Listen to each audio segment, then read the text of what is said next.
19. Elvis Presley's most consuming ambition was to become a movie star. A real movie star. Sadly, by his own standards, the 33 movies he made between 1956 and 1972 never accomplished that ambition. He regards most of them as Presley travelogues. They all followed the same script, but on a different location. However, although the critics reviled them, millions of fans relished them, and the money men reveled in them. No Presley movie was a financial disaster. Maybe one or two scraped in just over the bottom line, but the vast majority made staggering fortunes. Toward the end of his frantic filmmaking period, during which he would sometimes churn out 3 a year, Presley resented not being taken seriously by Hollywood. His talent has never really been tapped, and Hollywood today is the poorer for it. Nobody really knows why his film career did not grow to more substantial proportions.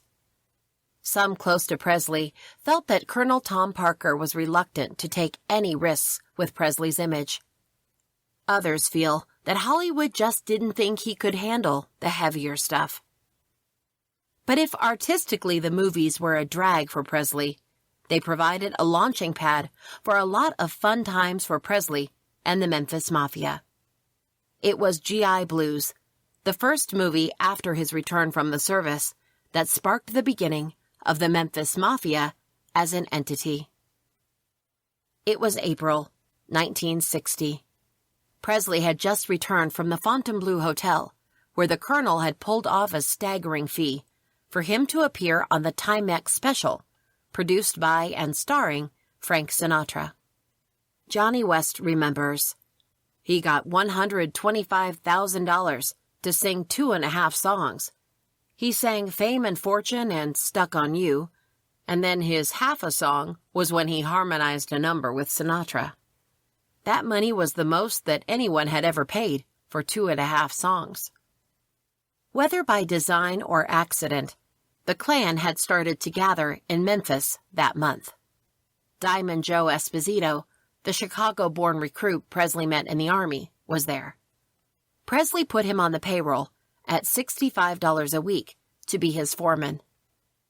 Ever-lovable Lamar Fike was there.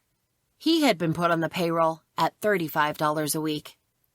Gene Smith, Presley's cousin, was put on the payroll at $35, as was Sonny.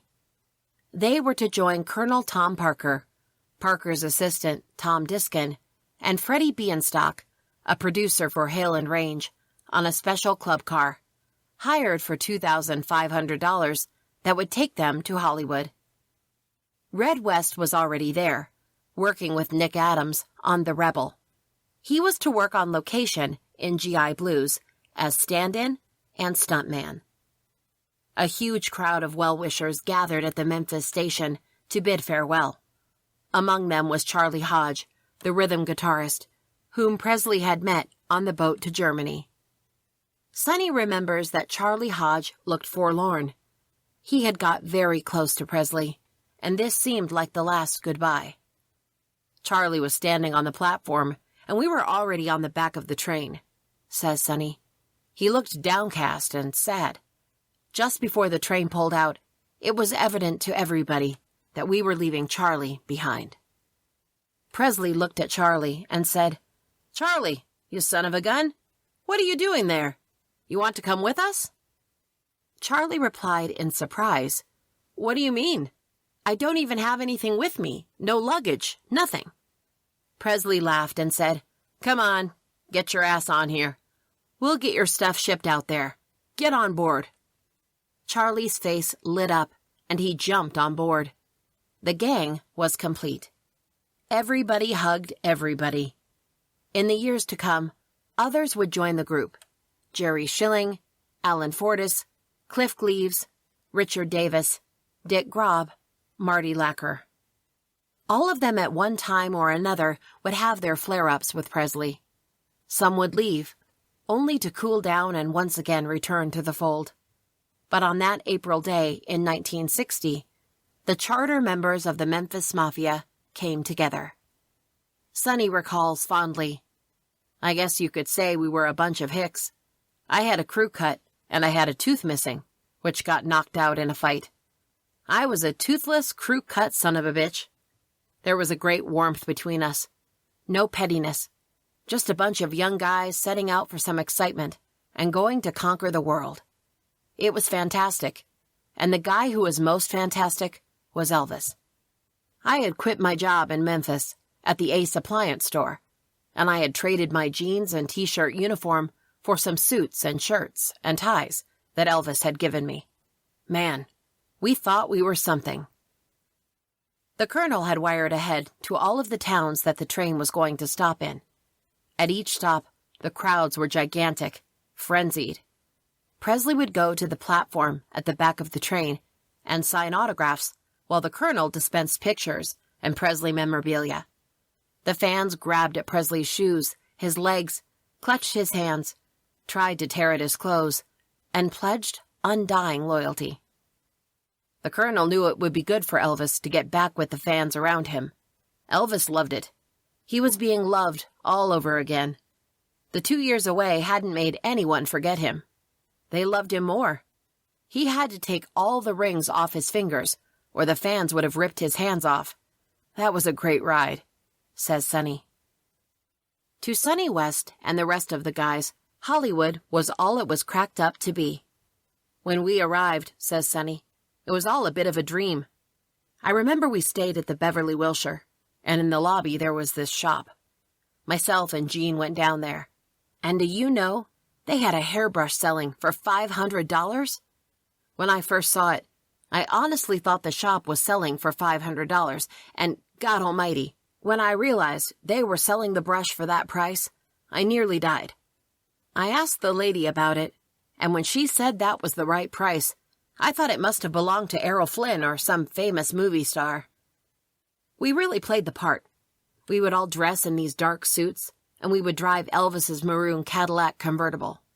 We all wore shades, and we would drive down Sunset Strip with the top down, like we were millionaires. I'm sure if anybody had seen us, they wouldn't have believed we were boys from Memphis, making $35 a week. I started to let my crew cut grow out. I used to put that grease on it, and tried to train it into a Tony Curtis hairstyle. Gene Smith, man, that guy was funny. He used to wear makeup. He thought all the movie stars wore makeup all the time. He had this stuff that would make him look real tanned. He was a very funny guy. His job was to look after Elvis's kit and his clothes. But if anyone asked him what he did, he would say, "I don't do a goddamn thing. I'm Elvis Presley's cousin." The thing is, we all played up this Memphis Mafia role. But we were young kids, and who could blame us? We weren't doing nothing wrong, except having a good time. When they got to Paramount Studios, they were even more overawed. Names that they had seen on the local movie marquees were all over the place. They couldn't believe what they had fallen into.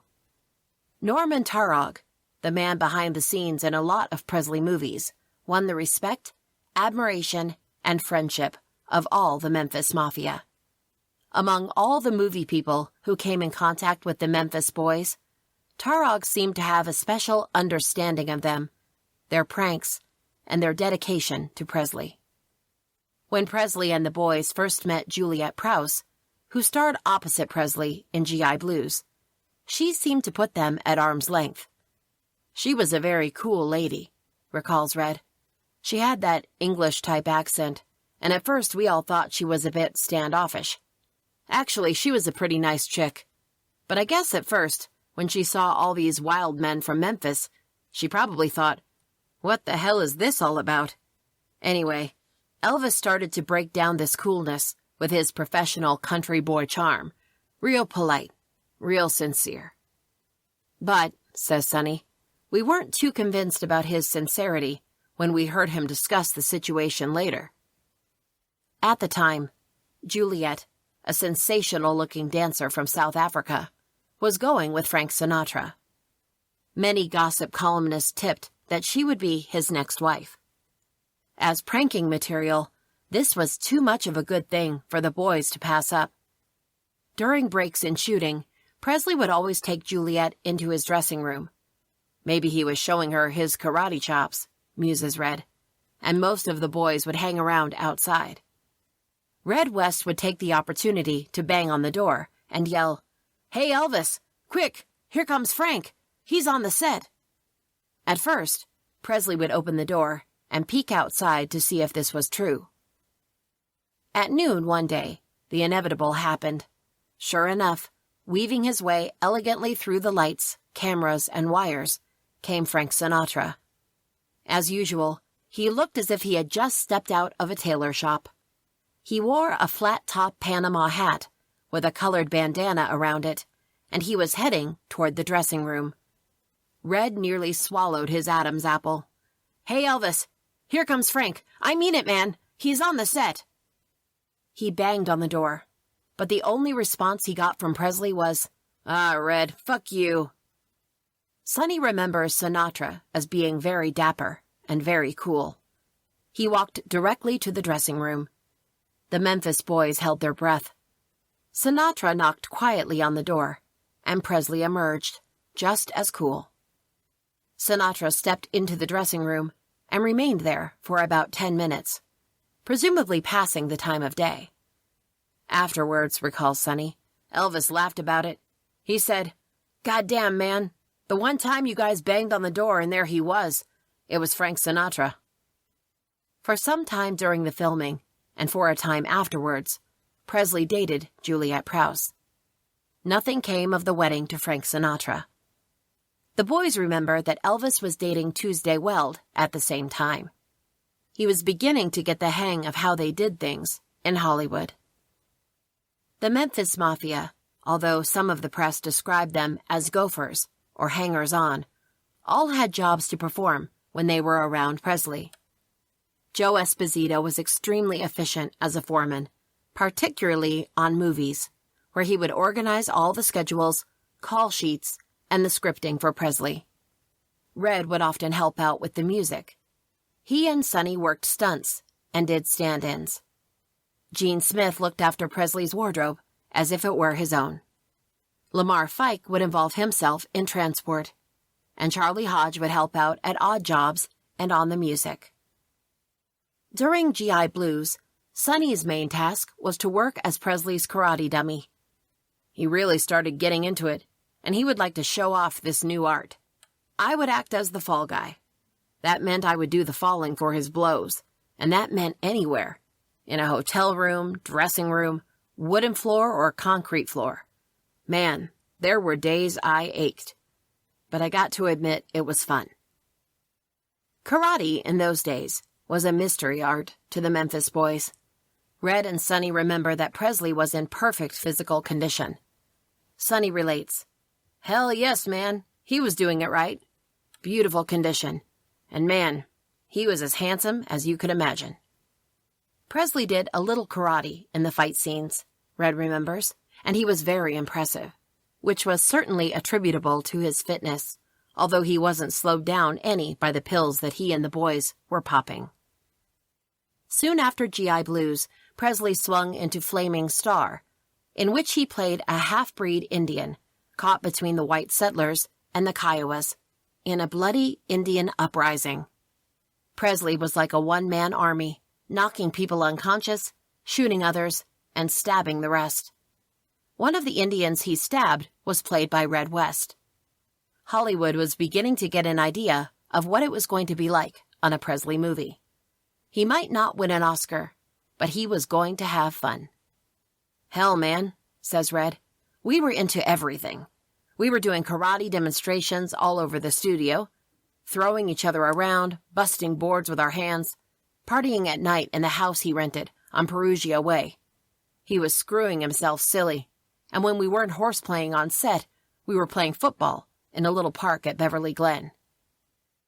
Presley got the respect of the wranglers on that movie, where he insisted on riding a maverick horse himself.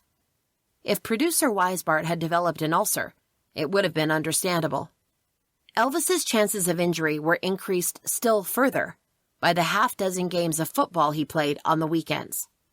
Red remembers meeting Robert Conrad, Ty Hardin, Ricky Nelson, Kent McCord, David Parks, and Gary Lockwood on the football field, and also Pat Boone, who loved to play with the boys. Whenever Pat came down to play, however, says Red, his wife was always 10 minutes behind him, and she would drag his ass off the field. Shirley was her name. A sweet lady, but she always thought of something for Pat to do whenever he played with us. I don't think she was too keen on him playing with us, although he loved it. All these actors, a lot of them surprised me, especially Bob Conrad and Gary Lockwood. None of them was scared of getting their faces messed up. They were tough. The Memphis Mafia expanded or contracted, depending on what good old boy took Presley's fancy, or who dropped in from Memphis. But at this stage, something cast a pall over the boys. There was a thief in their midst. Some money was missing from Joe Esposito's room, and a diamond wristwatch was missing from Presley's jewel box. It was a difficult time, says Sonny, because I had been looking after his jewel box, and somehow I felt the finger of suspicion pointed at me. Elvis made it clear he couldn't tolerate a thief in his midst, and I couldn't blame him. It was a bad scene, and at one stage I thought that Elvis was going to drop me from the crowd.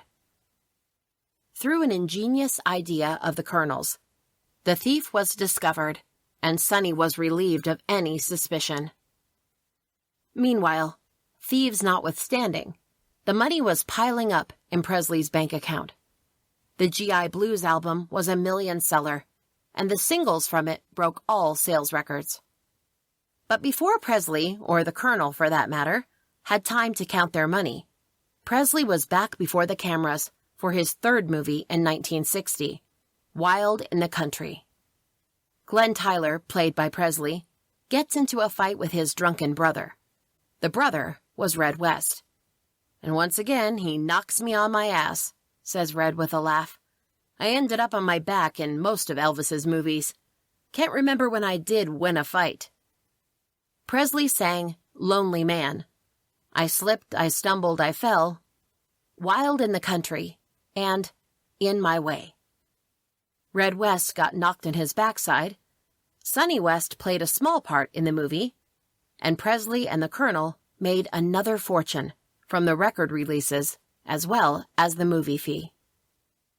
The only unhappy note was that Elvis had some very ugly boils on his rear end during the filming.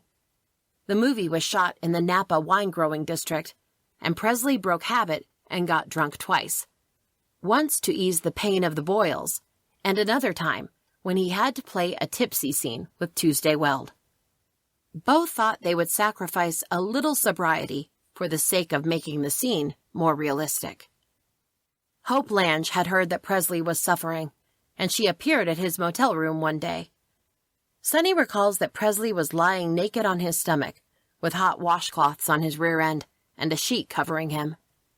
She came in and said hi to him, and wanted to know what was wrong. He told her, and damn if she didn't lift the sheet up and say, "Where?" Elvis was as embarrassed as hell, and grabbed for the sheet to cover himself. He yelled out, "Whoa there!" He was still pretty shy about things like that. But it was obvious that Hope Lange was a grown woman who was not trying to sneak a peek. She was genuinely concerned. So he showed her his boils on his butt when he realized that she was concerned, and she looked and said, "My goodness." But it was funny to see his first reaction. He had a bit of wine in him, and his inhibitions were gone, but he was still a country boy at heart. At that time, Presley was going with a very pretty wardrobe girl called Nancy Sharp, from St. Louis, Missouri. This girl, says Sonny, was very talented, very intelligent, and Elvis was so serious about her that he actually went to Missouri to meet her parents. Anyway, this leads up to the first time I ever saw Elvis pull a gun. We convinced Elvis to go to San Francisco for a break. We took the big white 1960 Cadillac he had bought, and he was sitting with Nancy in the back, propped up on pillows. We're driving along the expressway, and a car pulls up on the right side of us, and there were a lot of young guys in it, and they started giving us the finger. I don't think they saw Elvis, They were just doing it because we were driving a big fancy car. Anyway, Elvis tells me to catch up with them, and I do. Suddenly, he pulls down the rear window, and he pulls out this Derringer and points it right at the driver's head. I looked at it in shock. I didn't think he was going to shoot the guy, but it was a hell of a shock. Anyway, those guys just zoomed off the next ramp. Elvis then said, "That'll teach that son of a bitch not to give anyone the finger because someone is driving a big car." By 1961, when Presley went before the cameras to shoot Blue Hawaii, he had accomplished most men's dreams. He had a beautiful, fresh schoolgirl in Memphis named Priscilla Boyu, who was cut off from the action in Hollywood, but was always waiting faithfully for him in Memphis. He was a millionaire. He traveled deluxe. He was surrounded by a group of the most dedicated men this side of the CIA, and had had more action with the ladies on movie locations and parties at his various houses than any 4 men could handle. Blue Hawaii made buckets of money for everyone. The soundtrack recording alone sold over $6.5 million worth of long-playing records. The title song was another million seller. Sonny has special memories of Blue Hawaii for 2 reasons. He was involved in a drunken, real-life comedy scene, and it led to a rupture between him and Presley. The movie itself was the first to become known as the Presley-style beach movie. Again, a thin plot, exotic locations, and a legion of Hollywood bit-part actresses in extravagant musical scenes. It was directed by Norman Taurog, which added to the fun because he indulged the Mafia Mafia in their roughhouse behavior. "We were doing some shooting on an outer island in Kauai," says Sonny. "It was beautiful. We were all into the karate thing, and Elvis and Red are breaking boards all over the beach with their hands. I don't think there was a piece of driftwood on that beach that wasn't cut in 2. Anyway, there was not a great deal to do where we were. The meals were served in this big dining room, which was open on one side with a lagoon running almost alongside it. Across the sidewalk from the dining room, there was a bar. One night while Elvis and the boys were eating dinner, I skipped dinner and walked across to the bar.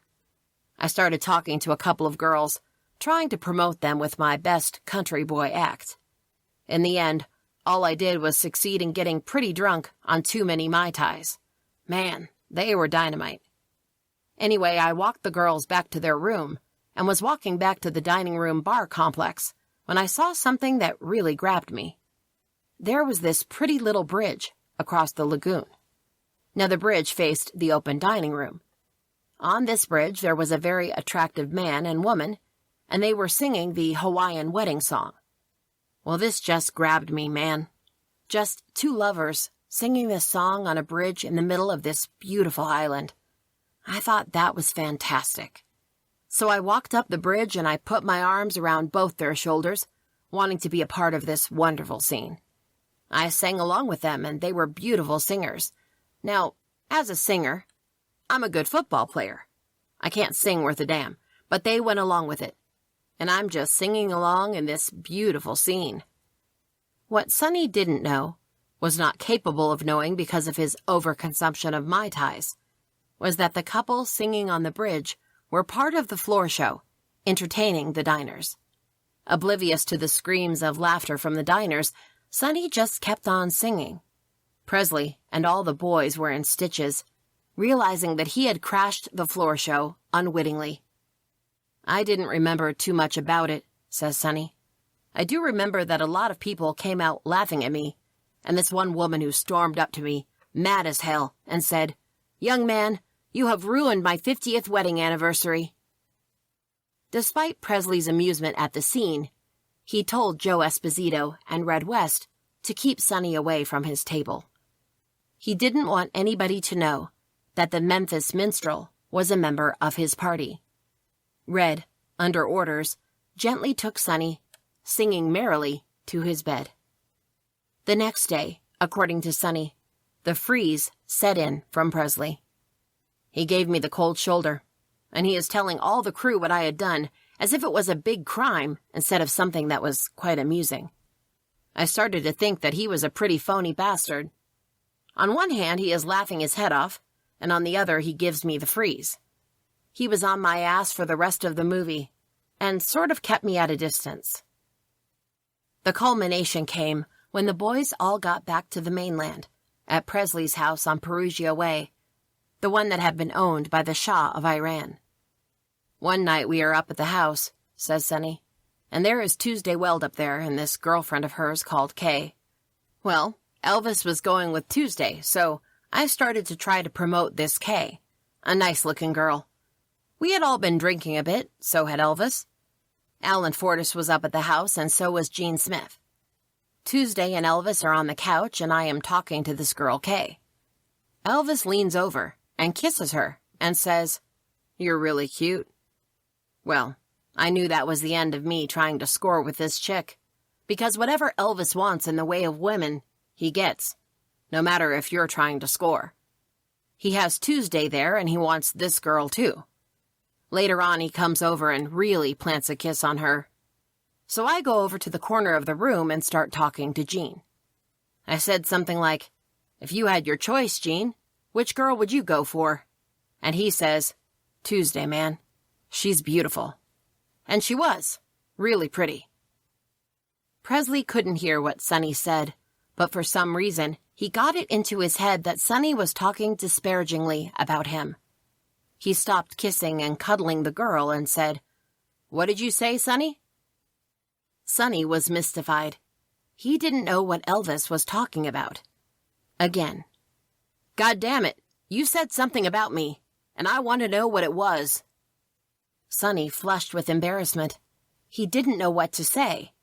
He didn't want to have to admit in front of the girls that he was discussing which girl was more attractive. Presley got up and walked over to Sonny, reached for a bottle of Coke, and said, "Tell me, or I'll break your goddamn head open with this bottle." Sonny stared long and hard at Presley. "You're not going to hit me with no bottle. I've had enough of this shit. I quit." Presley got angrier. "You can't quit. I fire you." Sonny started angrily for the door. Presley walked in front of him, and they started shouting at each other. "Then," said Sonny, "he drew back and punched me in the face." I didn't move. I didn't even feel the blow, but I could feel the tears of emotion coming out of my eyes, and I said quietly, "I didn't think you could do that to me." When Sonny went to his room and started to pack, Presley followed him, obviously repentant. Tuesday Weld came up to Sonny and apologized for bringing the girl to the house in the first place, since it caused the trouble and cost him his job. Presley asked Sonny if he had any money and handed him $200. He added there would be more coming from his father, Vernon Presley.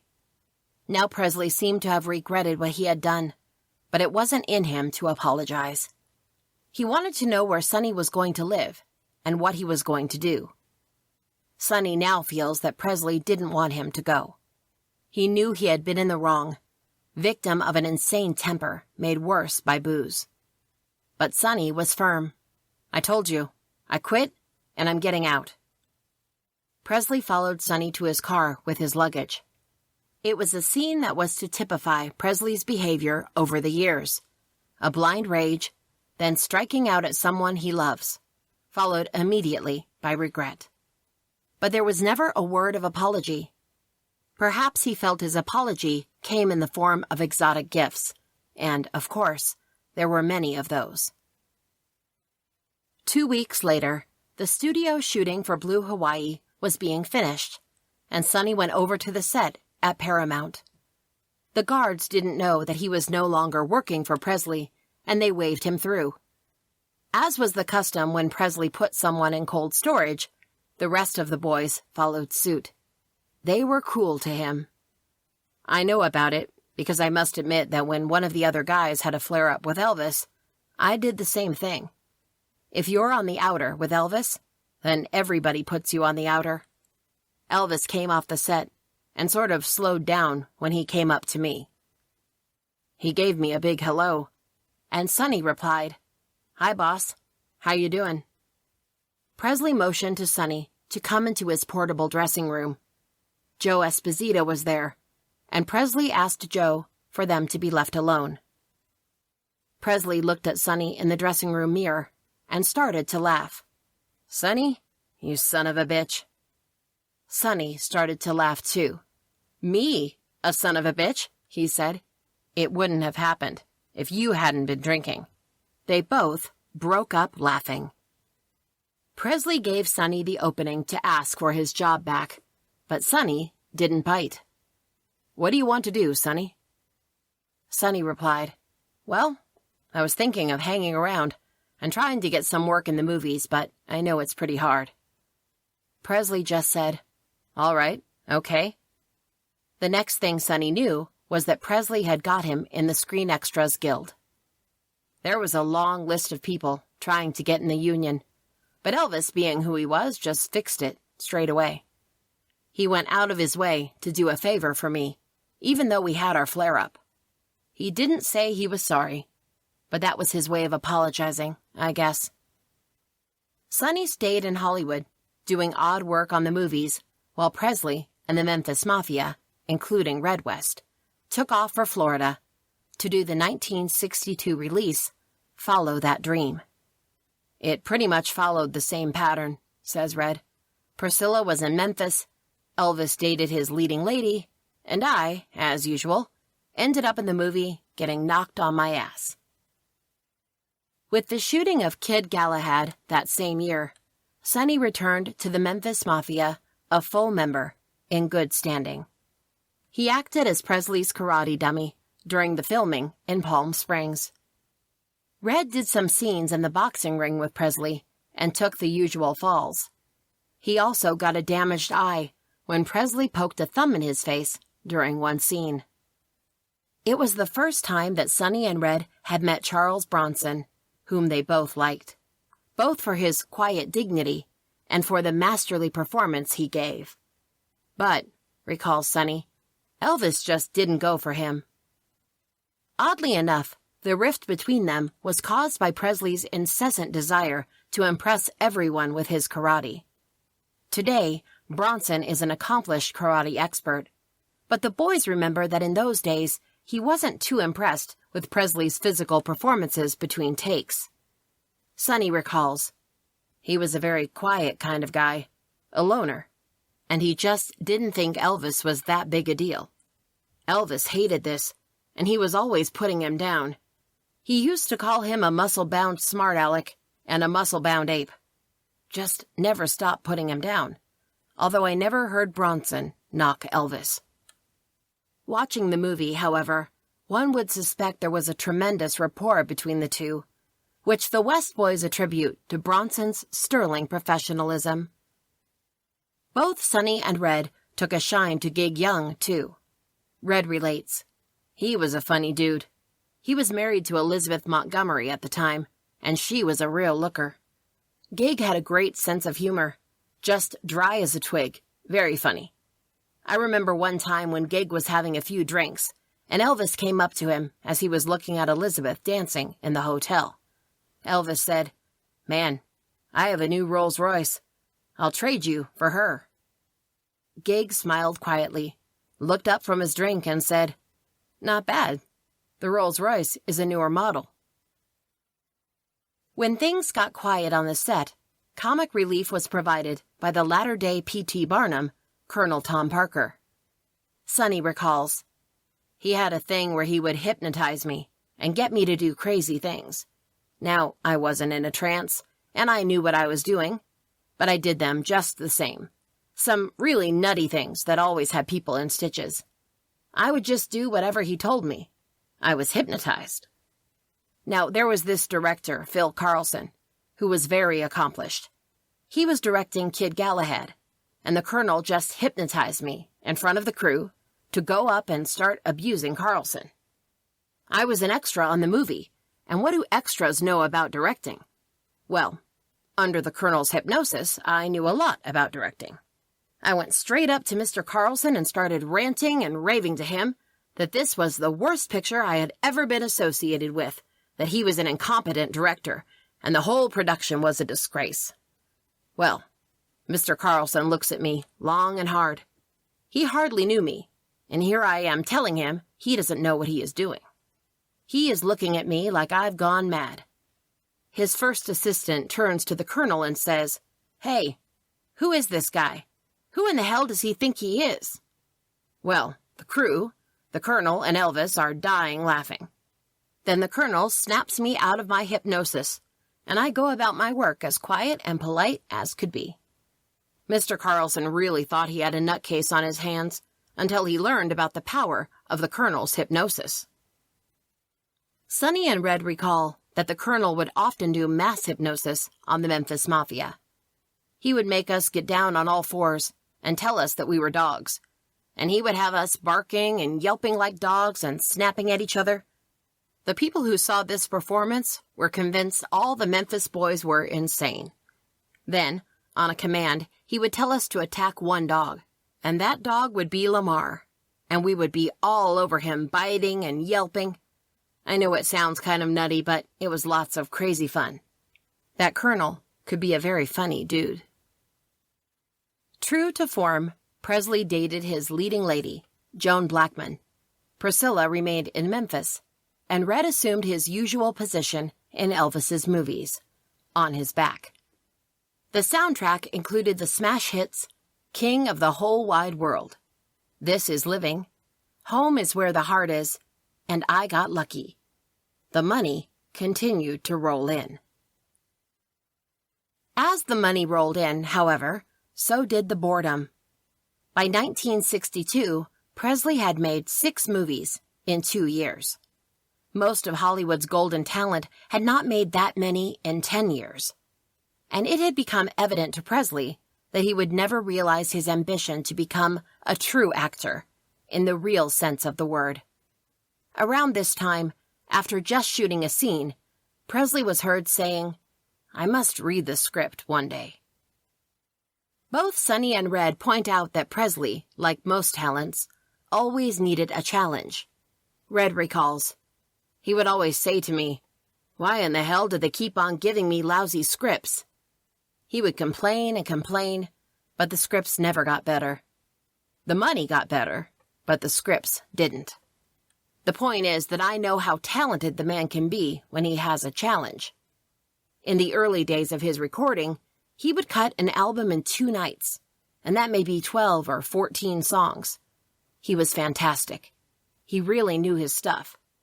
Toward the end, when we were doing Elvis at Home in 1976, from Elvis Presley Boulevard, Memphis, Tennessee, he couldn't give a damn. He would use any excuse to hold up recording or just goof off. By 1962, when the boredom set in, he started on those big spending sprees. He would get whacked out on uppers and then just spend a fortune to end the boredom. Presley decided that if, as an actor, he wasn't going to be taken seriously, he would not be concerned about taking life too seriously either. Sonny, Red, and the boys would always be there to help cut up the boredom with their antics and pranks. The horseplay was the only thing that kept Presley in front of the camera. Sonny relates, "I wish we had a full-length documentary on the way we carried on at these locations. It would be a heck of a comedy." Predictably, for a man of Presley's good looks, he was sought after not only by females, but also by males. Red and Sonny recall several instances in fight scenes when there was a full-scale brawl involving a dozen or more people. Presley would whisper to the boys, "Man, somebody cover my back. There is someone grabbing my ass." As devoted a woman chaser as he was, Presley would run 100 miles from a homosexual, which posed some difficulty because Hollywood is full of them. Running away from them was one thing, but Sonny and Red recall a time in 1963 when a young man who had designs on Presley actually blew several scenes.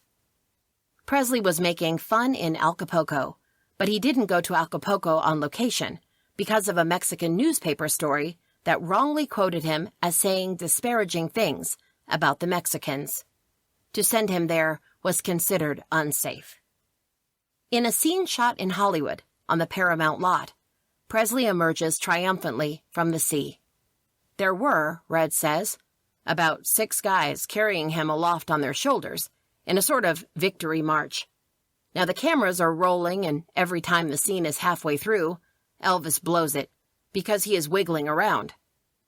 Finally, Presley came over to the boys and said, "There is a fag in that bunch. Every time they pick me up, one of them 6 guys grabs me by the balls." In the end, says Sonny, Assistant Director Mickey Moore spotted the guy. He was mad at this guy blowing the scene. Mickey wanted to blow that guy off the set, but he kept his cool. He just told this fag quietly that there were too many people in the scene. We, of course, near died laughing. Elvis wasn't as amused. He was very upset at being handled in a most intimate way by this fag. Despite his healthy appetite for girls, the West boys recall that there was one actress of whom Presley was terrified. Sonny recalls, "He was doing a lot of screwing around, but this one chick, man, she really wanted a piece of him. Very persistent she was. Anyway, we thought it was a bit of a joke, but Elvis very seriously said, 'Man, I don't want to be left in a room alone with her. I want you guys to hang around.' And he was serious. The girl looked like she was going to eat him alive." Kissing Cousins, which followed Fun in Acapulco, was shot in the mountains outside Los Angeles. One of the mountains, Big Bear, was almost Presley's graveyard. Presley had bought a luxury Winnebago mobile trailer. It was like a moving palace. After the shooting was completed, Presley, Joe Esposito, and the personal hairdresser, Larry Geller, were driving down Big Bear. The road down was a narrow, winding track with a sheer drop on one side. The trailer was curving slowly down the road, with Presley at the wheel, when the brakes gave out. As the Winnebago gathered speed, it almost crashed into the car ahead, which carried some members of the film crew. Presley frantically tooted his horn, but the trail was too narrow for him to pass, and the car had to accelerate madly to keep in front of the giant, lumbering vehicle behind. Red recalls, "I wasn't in it at the time, but apparently it was really touch and go. Elvis had to use the gears to get to the bottom of Big Bear, and I guess it was a miracle he didn't go over the side. He finally got to the bottom and kept running with the trailer until it just slowed to a stop." If Presley had not been the excellent driver he is, Kissing Cousins most surely would have been his last movie. The next film, Viva Las Vegas, was when Presley met Anne Margaret.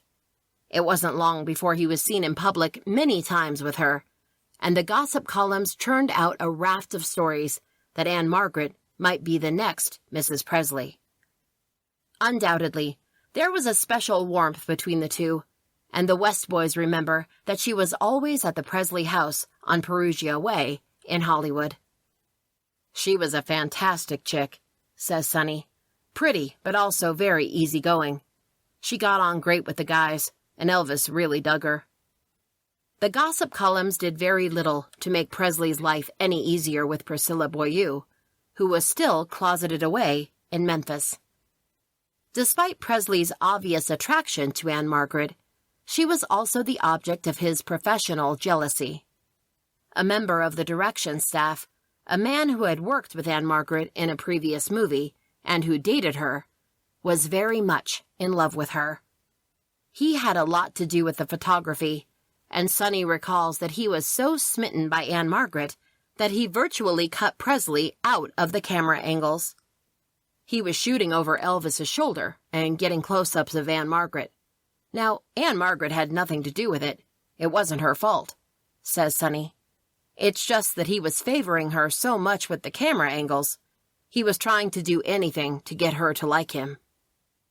Red recalls, "It was the first time I heard Elvis talk about camera angles, but after seeing the rushes, he would complain bitterly to us that the son of a bitch was trying to cut him out of the picture. And he was right." It came to an end when Presley's complaint reached the ears of the colonel. The big guns came in. In Viva Las Vegas, Presley really came alive. Although the script was as unchallenging as all the others, he worked extremely well with Anne Margaret, both in singing and dancing. Undoubtedly, they presented a special magic on screen. Sonny and Red had tiny parts, and Red wrote a song for the soundtrack, If You Think I Don't Need You. Presley sang the Ray Charles hit, What Did I Say?, which was a top seller. The studio guitarist who did the soundtrack with Presley was a young man named Glenn Campbell. Roustabout, a 1964 release, was directed by John Rich, who, the West Boys felt, had a decided intolerance for the antics of the Memphis Mafia. Elvis didn't have much of a rapport with Mr. Rich, and somehow when he directed, the Memphis Boys seemed to get the freeze from him, says Sonny. It's not that he didn't like us. I just guess he thought we were not a necessary part of the movie making. Elvis was convinced that Mr. Rich didn't have the right temperament to handle people like us. However, when Presley first met Barbara Stanwyck, he was the one who showed a lack of temperament. Elvis was a little bit late, and Miss Stanwyck was already on the set, waiting, recalls Sonny. Now Mickey Moore, the assistant director, looked at his watch and commented on it. For some reason, Presley thought it was the veteran actress Miss Stanwyck who had complained. He said, I don't give a damn if the big star Barbara Stanwyck is waiting for me. I'll get here when I'm good and ready. Miss Stanwyck, whom all the cast called Missy, did not take up the challenge and get offended. She was a great lady, Sonny says, and in the end, a real rapport developed between her and Elvis. By 1965, Presley was desperate to break the same old script mold. But Colonel Tom was just as determined not to fool around with his image. 10 years earlier, he had promised Presley he would be richer than his wildest dreams. The Colonel had kept his promise, but Presley had to pay the price. If he wanted to stay a millionaire, he had to go along with the Colonel's plans. In his next movie, Girl Happy, Presley was relentless in his pursuit of Shelley Fabares, one of the romantic interests in the film. He would be trying to promote her all day on location, says Sonny, but she just wasn't interested. She was going with Lou Adler, the man who went on to become a big record producer.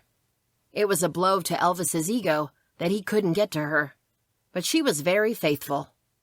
When she did marry Lou a little later, Elvis said, she had to go and get married because she knew she wouldn't be able to go through another movie resisting me. It really was an ego thing with him.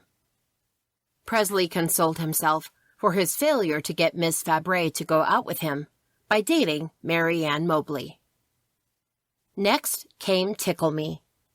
Presley's boredom now manifested itself in his buying 10 motorbikes. While the boys had a ball, the neighbors of the Presley household on Perugia Way were outraged.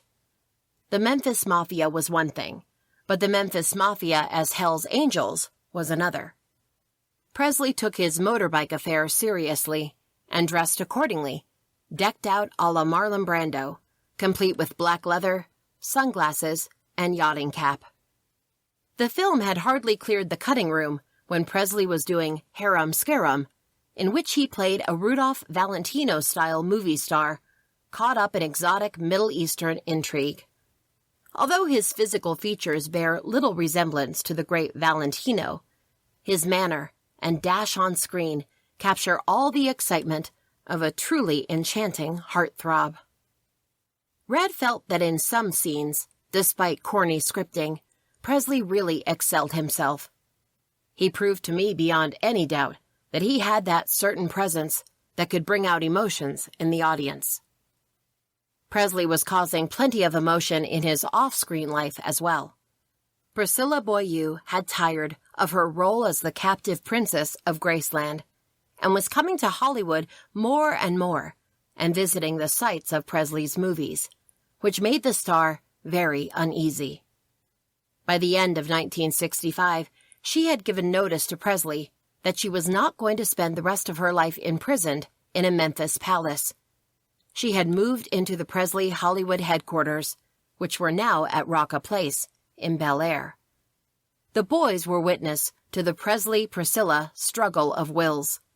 Priscilla very much wanted to get married, and Presley, while very much in love with her, was not prepared to sacrifice his enviable bachelor status. While Elvis was mulling over his problems, Colonel Tom Parker swept him into Paradise Hawaiian Style, a movie that placed Presley once again amid the exotic islands. If it was an attempt to recapture the success of Blue Hawaii, it failed, at least artistically, although the box office never complained. It was Mickey Moore's first shot at being director. He was disappointed when his star arrived on location terribly overweight. It was the first time Presley had ever had that problem. Despite the activity before the cameras, and despite the handfuls of uppers he was taking to keep him going, Presley had just begun ever so slightly to have his first experience with downers, yellow jackets, secanols. Although he took them sparingly compared with later years, he would pop them occasionally and sleep for many hours on end. This perhaps was triggered by his depression about the standard of work he was being asked to do. In any case, combining the pills with an insane diet of banana and peanut butter sandwiches, fried in half an inch of melted butter, did not help things. By 1966, Presley, having lost any real interest in the movies he was doing, had started to get interested in philosophy, religion, and books. During the filming of Frankie and Johnny, he broke with tradition by not dating his co-star, Donna Douglas. Instead, Presley took a genuine, intellectual interest in her. Sonny recalls, "She was quite religious, and she talked a lot of sense. Elvis would talk to her, and he started to get interested in books. He was always quite self-conscious over the fact that he was not well-read. From about there on in, he really started getting into books, all kinds, religion, the occult, the meaning of words, everything. So instead of dating, they just sort of talked books and religion." At the same time that Frankie and Johnny was being shot, Robert Mitchum and Shirley MacLaine were making Seesaw. Mitchum visited Presley on the set and offered him a starring role in a film property he owned called Thunder Road. He saw in Presley what apparently a lot of Hollywood film executives failed to see, and he thought Presley would develop into a first-class, serious actor if he had meatier roles to play. Either the upfront money wasn't tasty enough for the Colonel, or he thought it would have broken too much with the Presley tradition.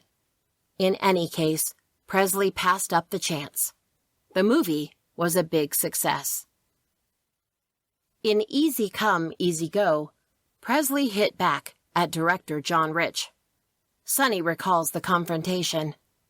It was a thing that sort of started where Mr. Rich was trying to compete with Elvis and one of the actors, Pat Harrington, who Elvis really liked, for being the star of the set. Mr. Rich would tell jokes, stories, and anecdotes and try to be funny, but we didn't think he was all that amusing. Elvis would tell a story and Pat Harrington would tell a story, and it was hilarious. They were both born storytellers. The chemistry between Elvis and Rich didn't work. Well, one day, we had been fooling around and dying laughing, and Elvis is in this scene, and every time he looks at me or Red, he bursts out laughing and blows the scene. Well, we cover our faces and try not to spoil things, but again, Elvis just looks at us and again breaks up. Now Mr. Rich is getting mad and he yells out, "Okay, all you guys off the set." He was ordering us off the set. Elvis suddenly gets serious and says, "Now just a minute. We're doing these movies because it's supposed to be fun, nothing more. Now when they cease to be fun, then we'll cease to do them." He was just addressing nobody in particular, but it was actually directed at Mr. Rich. Elvis was mad. He wasn't going to be pushed around anymore on these silly movies. Anyway, he won the point, because we didn't get off the set. Presley was at the height of his car-buying spree, and during that filming, he gave Pat Harrington a maroon Cadillac, which totally blew his mind. That was the last time Presley worked on a Hal Wallis production. Presley was grateful to Wallis for his generosity and the money that he made working for him. But one thing stuck in Presley's mind. Blue Hawaii grossed $11 million. Presley believed it was money that financed Hal Wallis's classic movie, Beckett, starring Peter O'Toole and Richard Burton. Presley felt he had been slighted. It was his movie that got that kind of money, yet he wasn't good enough to play in anything but beach and racing car films. By 1967, Presley had calmed down his womanizing. Priscilla was seen more and more in his company. By this time, she was often on the set, so his style was considerably cramped, woman-wise. But the usual pranks and horseplay on location didn't stop. Red West remembers that there was so much playing around on Clambake that when Stay Away Joe began, a memo came down from the MGM top office warning us about our behavior. We thought it was a bit silly for them to take us so seriously. We sure did cut up on Clambake, but I don't think we held up production any. We didn't cost anybody any money. There were pie throwings, firecracker fights, and water bombardments. In one scene, Red remembers, Bill Bixby was before the cameras, which were rolling, and Elvis just walked right into the scene and hit him with a cream pie. Bill followed this up in another scene with something that really broke us up. There was a girl in this scene who had been a dancer. She wore a two-piece swimsuit. As the cameras were rolling, he simply undid her halter, and her top fell off and these giant boobs fell out. The camera got it all. Up till that time, Arthur Nadel hadn't been hit. I think he felt a bit left out of it. So on the last day of shooting, he came dressed in a raincoat and rain hat, virtually inviting us to hit him. We didn't. But that night, as we had the end-of-movie party, he changed into a suit. After the party, he was going to a PTA meeting. Well, we all made a little speech about how we loved him, and what a great guy he was to work with, and what a great artist he was. Well, he gets choked up and begins to say thanks, and that's when we hit him with a pie right in the face. At last he got the pie he wanted, but he was fully dressed. At one stage, Colonel Tom Parker must have sensed Presley's disaffection for the kind of work he was doing, although he was being miserable all the way to the bank. As a gesture, or perhaps as a gift of appreciation for Presley's fortitude in bearing the junk he was being served up, the colonel gave him a black Lincoln limousine. Presley squeezed out 6 more movies in the next 2 years before deciding he wanted to perform again in front of real live people. Into 1966, he started taking downers more heavily, says Sonny. Gradually at first, but he started heavy into them more and more as he got more and more bored. Around about that time, he fell very badly in the bathroom and hit his head. He got a concussion, and he lost his equilibrium for a while. It was a real bad fall. He said he slipped, but he had been heavy into Yellow Jackets and Secanols. He was half asleep when he had that fall. He would go through periods where he would look after himself, and man, he would look like a Greek god. But then he would lapse back into popping the downers, where the lapses got gradually closer and closer together. By the early 70s, the only thing that would keep him straight was if he had a challenge. Then he would be the old Elvis again. He needs a challenge more than anyone I know. 20. The sounds of frantic lovemaking could be heard coming from the bedroom of the mansion in Bellagio Road, Bel Air. The bedboard was pounding against the wall. The man was whispering passionate words of love in the woman's ear, and the woman was moaning quietly in ecstasy. Suddenly, the idyllic moment was fractured by the woman, who let out a blood-curdling scream. The scream was followed by the man's yelling out, "You little son of a bitch," which was followed by the sight of a squealing chimpanzee hurtling through the air. Sonny West today gives a loud belly laugh when he recalls the incident. "It was Elvis's pet chimpanzee, called Scatter," says Sonny. The scene took place during the movie-making time, when Presley was doing anything to escape the boredom, at one of his many parties.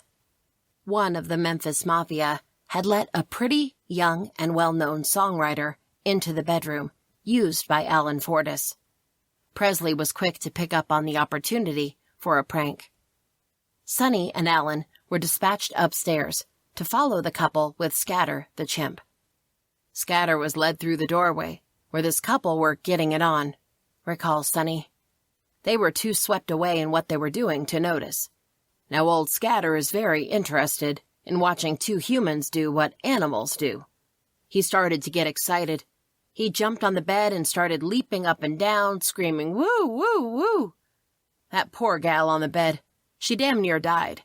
She thought she was being attacked by a strange creature. Of course, the guy on the bed knew what we were doing. Man, he threw that monkey 10 feet. But I don't think they finished getting it on with each other. The poor girl was near dead with shock. Between 1963 and 1965, the chimpanzee was very much a part of the Memphis Mafia.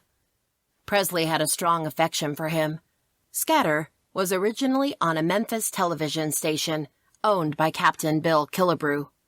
Alan Fortas saw him, Sonny recalls, and told Elvis about Scatter, and Elvis bought him for a couple of $100. He was a funny little dude.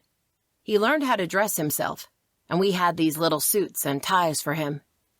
He learned to do a lot of other things, with Presley's patient training. He was most adept at walking up to a girl, lifting up her dress, and looking up. He also had a dreadful habit of molesting himself in front of ladies, particularly when he had a few drinks. "Man," says Sonny, "old Scatter was a damn alcoholic. Never stopped drinking.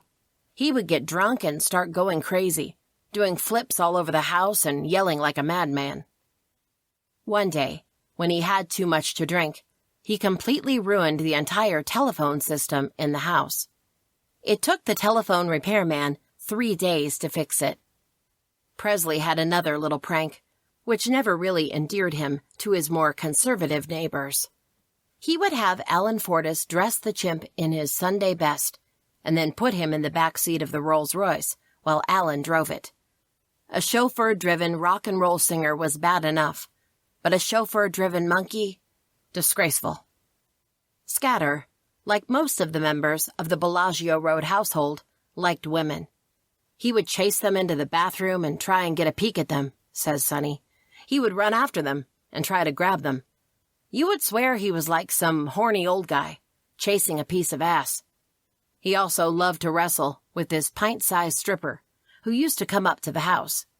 They would put on these wrestling acts, and she wasn't much bigger than Scatter, but it looked funnier than hell, because it looked like they were getting it on, and Elvis would just die laughing. In the end, Elvis built him an air-conditioned cage in Memphis. He died there. A fair question that perhaps every Presley fan has asked himself or herself is, what is a sex symbol's attitude toward sex? In Presley's case, the answer is interesting. In his early life, Presley was ruled by shyness, and obviously that spilled over into his sex life. He never, in his early years, approved of any of the boys dating married women. Although he never made an issue out of it, he also didn't approve of his father, Vernon, going with Dee, although they later married. Incidentally, Presley did not attend the ceremony.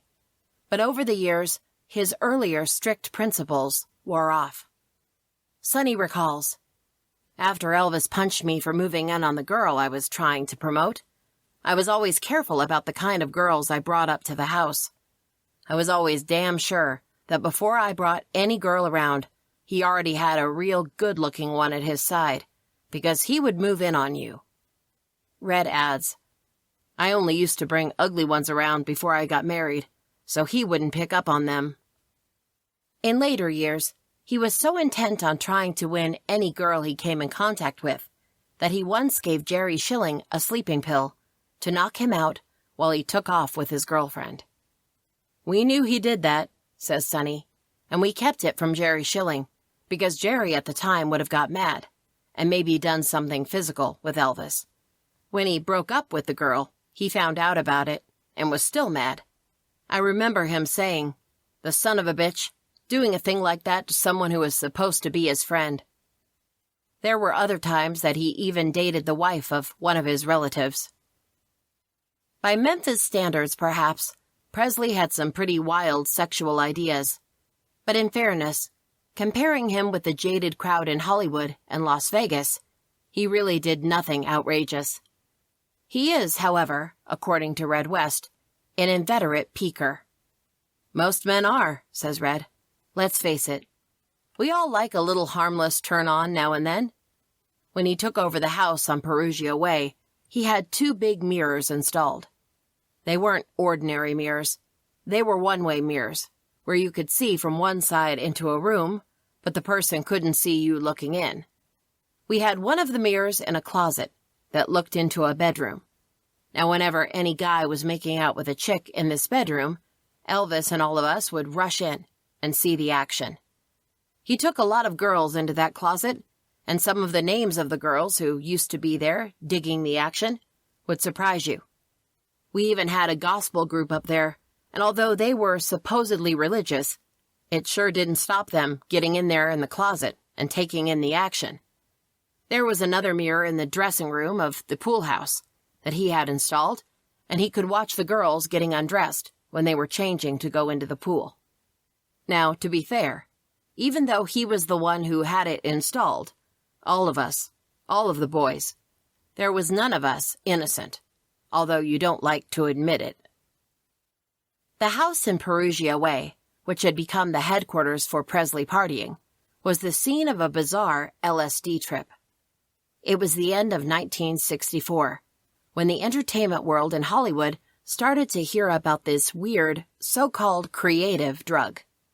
Presley was fascinated with it, although he was wary about taking it. Enter the 2 test pilots, Red West and Sonny West. He told me that a lot of people were saying that you could create and write songs under its influence, says Red. He didn't want to take it himself, so he got us to do it. He wanted to observe its effects. Sonny remembers that Presley, Charlie Hodge, and Larry Geller were in Presley's bedroom in Perugia Way when the 2 of them took the drug. Presley was going to take them through the trip by reading, page by page, a book on the subject by Timothy Leary, the dropout professor of the LSD generation. Sonny recalls, us, like idiots, went along with it as being guinea pigs, although it never turned out to be a bad trip. But I never did it again. And I think back what might have happened if we had tripped out. There were guns all over the bedroom, and we could have grabbed them and gone nuts. I was sitting there with my guitar, says Red, trying to write a song bombed out of my skull. Don't think I did much songwriting. I was going in and out of the trip. One moment I was sane. The next moment I was crazier than a loon. I saw the figures on the wall move as if they were little people. Sonny looked at himself in the bathroom mirror and saw himself as a wolf man.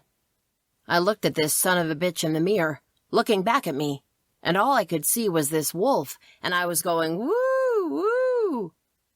Presley, in the meantime, was exhorting them both to get closer to God, to see if they could see a light that was God. I was in the bathroom, taking a leak, says Sonny, and I had my eyes closed, and I could see this light, and I'm thinking I'm seeing the light of God, which Elvis was talking about. Then I opened my eyes and realized I was looking straight into the ceiling light. Apparently, Elvis thought we were going to see God, and he kept on urging us to try and get closer. There were some very weird feelings. Red and I would say the same thing simultaneously, like we knew what each other was going to say. Then I started to feel hemmed in by the room, so I went outside in the garden. There were a lot of people in the den, but Elvis didn't want us to go near the rest of the crowd. So Larry Geller takes me outside. There is a dog out there, which belonged to Elvis and Priscilla.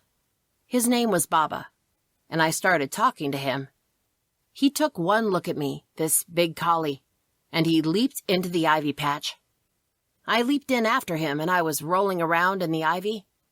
I grabbed a piece of ivy and held it up to the sun, and what terrified me was that I could see the veins in the ivy leaf pulsating until it died. I had this dreadful feeling about killing something that was living. I tried to replant it. Then I saw my own hands, and they looked like they had turned to transparent cellophane, and all my veins and muscles had turned to green fibers. It was as if I could see through my skin, and now my veins were the same as the plant I had killed. Larry Geller, who was a pretty intelligent dude, talked me all through it. Meanwhile, Red was back with Presley, trying to compose the great American song. I was bombed out of my skull. I don't know what I did, but Sonny said I had more movements than a third base umpire. Both boys finished their trip inside 8 hours. "We would never touch it again, man," says Sonny. Red agrees. It was too weird, although I didn't have any bad after effects, but I still get flashbacks like I was on the trip. After the trip, Presley, according to the boys, got the courage to take the drug himself, or so he told Red and Sonny. "The point was," says Red, "we were the tests. That was the kind of influence he had over us. I would never do that again for anybody." Sonny remembers that in the early days, Presley would never have anything to do with sexual orgies or scenes that were so popular in Hollywood then as they are now. Sonny relates, "I remember about 1964. 2 of the guys in the gang had promoted this real wild-looking chick. Well, they both got her into bed. We were all up there at the time, and we knew what they were doing. No big deal. Anyway, Elvis hears this noise going on in the bedroom, and he walks in. He apparently didn't see the girl because these guys were all over her. He got the shock of his life, he said later, because when he didn't see the girl, he thought 2 of his faithful friends were making it together. And Elvis don't like fags, man. He was shouting obscenities at them at the thought they were doing it with each other. They showed him the girl they were screwing, and she wanted him to get into the act. She tried to kiss Elvis, and he wouldn't have any part of it because she was with these 2 other guys. In those days, he couldn't stand the idea that another man would ball a chick he wanted to screw. The poor girl, she ended up crying because Elvis's refusal to kiss her made her feel cheap, and she really cried. I felt sorry for her." Both boys recall that Presley's objection to going to bed with anyone whom anyone else had touched stuck with him. The reason why he never wanted to screw a married broad, says Red, was that he always felt they would leave his bed and go to another man. I suppose it was an ego thing. Also, he had a thing about if a woman he was screwing had a baby. Something in him just turned him off when he learned a woman had had a baby. It's quite a strange hang-up. But as Presley was exposed more and more to the action in Hollywood and Las Vegas, he gradually changed. The year 1968 was about the time that videotape recorders started to come out. As they were a new gadget, Presley got one immediately. Of course, Elvis didn't actually use them for taping football games and home movies, says Red. He would videotape himself in bed with chicks. I don't mean he did it sneaky without them knowing. They knew what was going on because he would set it up in the bedroom. Now, that ain't all that big a deal in Hollywood, because a lot of stars with money do that sort of thing. It's funny. When Elvis gets the urge to do something, he wants to do it straight away. I remember one time we were driving back from L.A. to Memphis, and we were in Oklahoma City, Oklahoma. Suddenly he tells us, "We're going to stop there and book into a motel." Okay, we said, but we didn't know why. Well, he had his videotape machine with him. He gets on the telephone to a chick in L.A. and tells her to catch the first flight out, and she did. She stayed over one night, just so Elvis could get a bit of action with her on his machine. Despite it all, Presley was still relatively backward by Hollywood standards. There are many well-known stars who make a point of showing their action to their friends, but Presley wouldn't. He was self-conscious about being naked in front of someone, says Red. I remember he and another guy around this time picked up some chicks in Palm Springs and took them back to the house. There were some guys skinny dipping, and one of the chicks took her clothes off and dived in the pool. The one Elvis was with, he told her he didn't want her to strip naked, didn't want all the guys seeing what she had. Now, Elvis just had a towel wrapped around him, and he wasn't going to go in naked. I came up behind him and whipped the towel from him, and he was standing naked there in front of this girl. He got so embarrassed he dived into the pool to hide his nakedness. He just was a guy that didn't like being seen naked. He had an ego about getting any girl he wanted, but he wasn't a show-off stud like lots of guys are. Presley does have some very personal likes and dislikes about the women he takes to bed. Sonny relates. He doesn't like them too big. He likes them very petite and feminine. He does not like big chicks with big bosoms. He is not a boob man. He is an ass and leg man.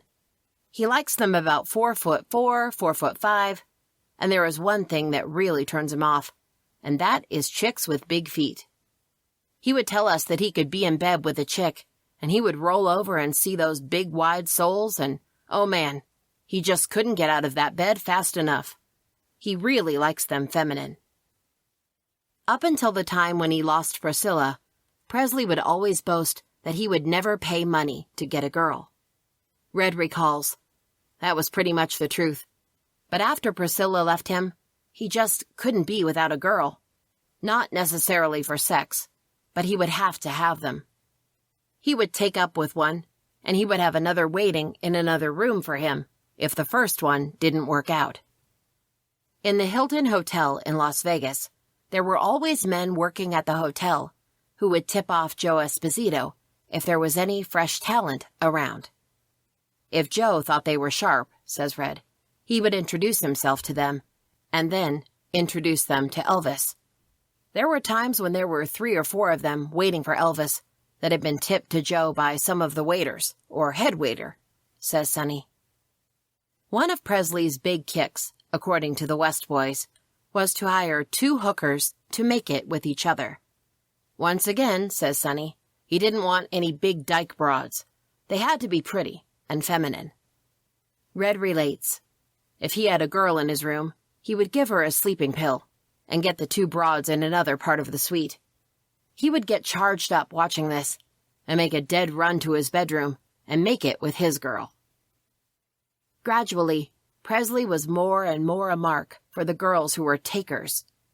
In 1970, Colonel Tom Parker was negotiating with MGM to make the movie Elvis, That's the Way It Is, which was a documentary of sorts of Presley's performances, rehearsals, and attitude to his craft. Jim Aubrey, then head of MGM, went to Las Vegas and met with Presley and the boys. Sonny recalls that he met Aubrey in Presley's dressing room in Las Vegas. He had this very beautiful chick with him who just had been in a big movie. Let's just call her Shirley, which is not her real name. Anyway, she walks in wearing this black floor-length sheath dress. She was very vampy looking, great eyes. Elvis was quite taken with her, and he is making eyes at her when Jim Aubrey was there. Mr. Aubrey was a super cool kind of guy, a pretty attractive man. He could see that Elvis was trying to make out with her. He couldn't give a damn. He had so many chicks. Anyway, Elvis takes her on a tour of his wardrobe, showing her all his different outfits and things. She was out there staying with Jim Aubrey, but Elvis got her telephone number. Anyway, he had her flown back into Las Vegas.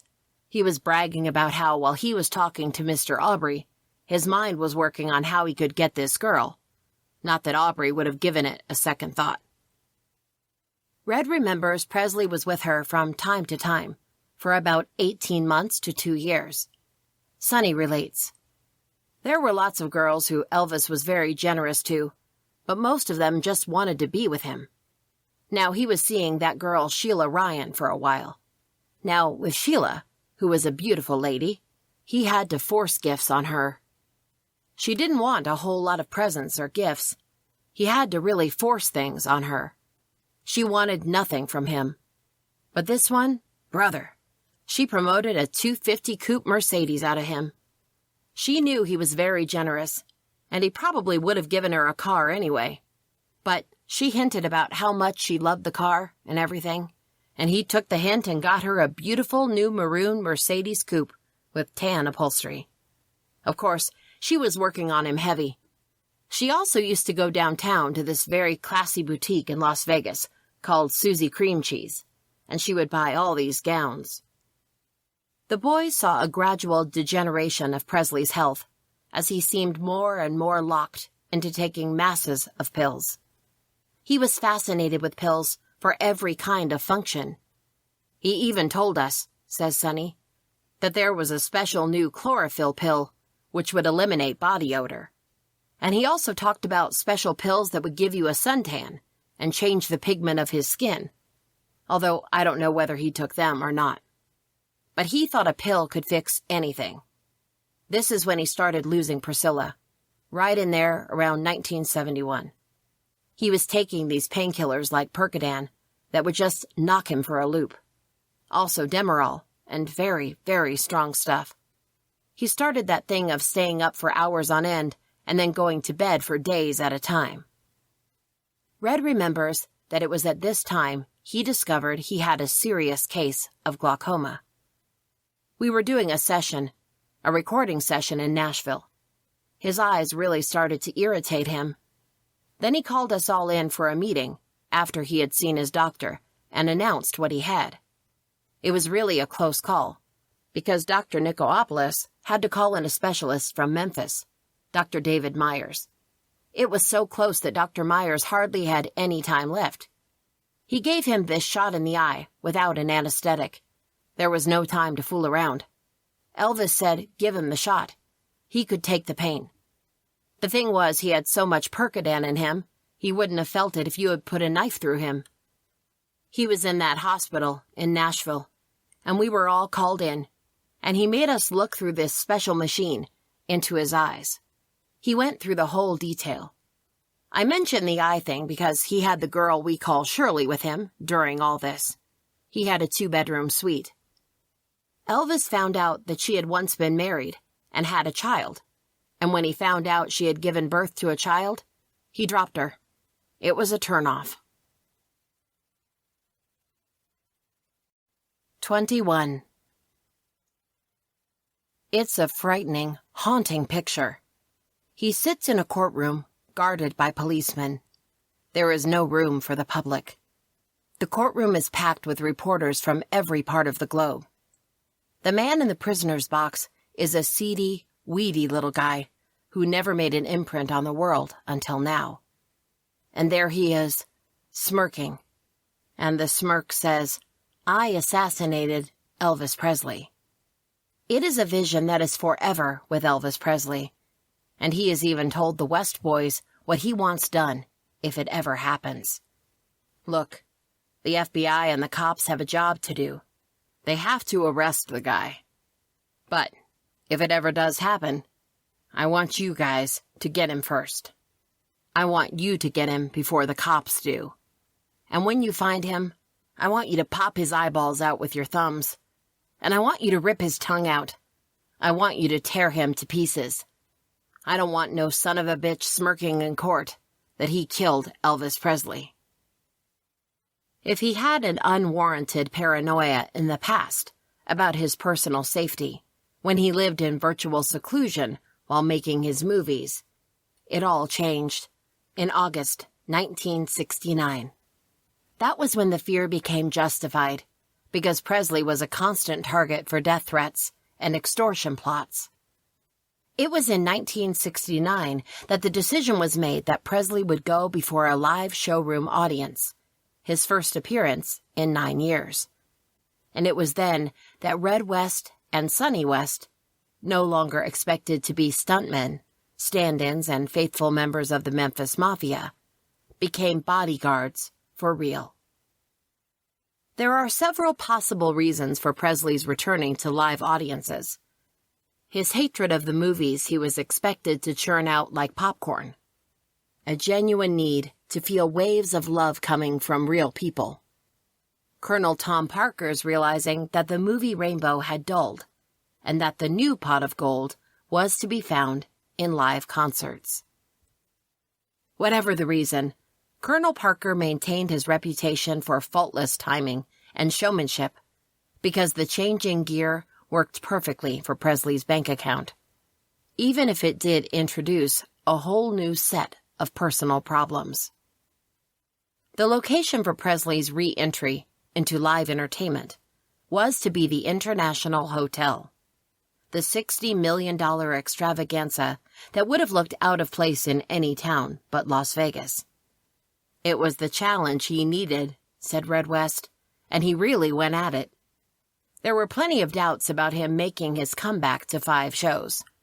Everyone was asking, had he lost his touch? Could he still carry a live show? Would the Las Vegas crowd go for him? In the back of everyone's mind was the first time he had performed in Las Vegas, at the Frontier Hotel in 1956. The Las Vegas customer just wasn't ready for him. He was ripping up the kids, but the crowd was too old for him. Of course, the Colonel made the big decision, and he wasn't wrong. Sonny remembers that Presley really got himself in shape, both physically and mentally. Barbra Streisand had opened the showroom, and Presley was to follow her. Streisand was not an easy act to follow. She was a known quantity as far as audience appeal was concerned. She had just won an Oscar, and her numbers were topping hit parades everywhere. Presley, despite his name, had been away from the center ring for 9 years.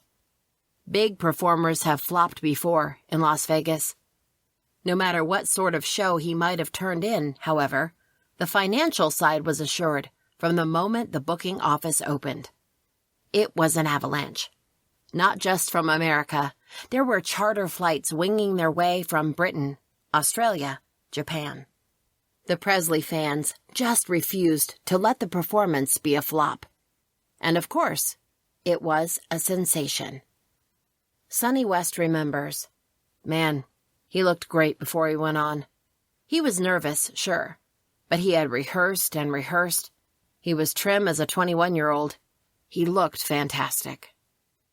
The sweet inspirations, a fast-moving black quartet, warmed up the audience for him, and the atmosphere in the showroom, which seats 2,500, was hard to describe, but there was definitely electricity bouncing off the walls.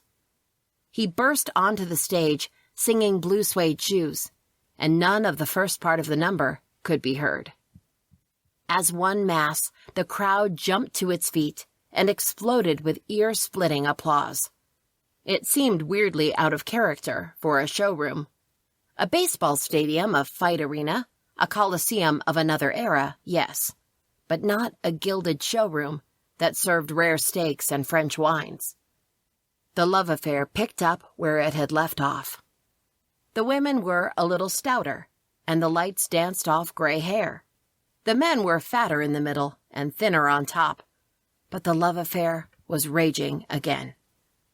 He continued to paralyze them with I Got a Woman, Heartbreak Hotel, Love Me Tender, Hound Dog, and I Can't Stop Loving You. He also sang Suspicious Minds, one of his all-time personal favorites. Elvis Presley had never been away, as far as that crowd was concerned. He had simply been preparing for this night. That night, says Sonny, he was popping with natural energy. Not energy from some damn pill, but pure Elvis Presley. Physical, emotional, and mental. He was popping like a new instrument. The scene after the show remains indelible in Sonny's mind. It was one of the most beautifully emotional things I had ever seen between two men. The colonel came down after the show, into the dressing room. He just said, "Where is he?" The colonel, that old man, had tears in his eyes. His face was twisted in emotion. I had never seen him like that before. I was with Joe Esposito, and we pointed inside. Elvis came out. The colonel took one step forward, and so did Elvis. There were no words. They just put their arms around each other in a big hug. The colonel had his back to me, and I knew it was a private thing where we shouldn't hang around. We excused ourselves, but the colonel's body was shaking with emotion. I left there with a big lump in my throat. It was a beautiful moment. The colonel extracted a massive 5-year contract from the International Hotel. They paid a staggering price for him, but they had no complaints because he was a guaranteed sellout. He did a lot of great shows in Las Vegas, says Sonny. The challenge stayed with him for a year, more than a year. He would prime himself for Las Vegas. Both he and the colonel loved the town, loved the atmosphere. This was show business at its best, and they were both made for it. But, like everything else with Presley, the challenge eventually left him. And then he would get up there on stage and sing the same songs, show after show. The same show was okay when he was touring the country, but not in Las Vegas. The colonel pleaded with him to get new songs, but even when he did, he wouldn't bother to learn them properly. Sonny recalls, there were times when he had a guy named Kenny Hicks actually lying under the plexiglass stage of the hotel in Las Vegas with idiot cards with the words to the songs. There were even times, says Red, I heard him announce to the audience that this was a new song he was singing, and he didn't know the words, so he would actually read them off a piece of paper. I was amazed the audience stood for it. I'm also amazed that it never got into the newspapers. But he would just get up there and read the lyrics to a song.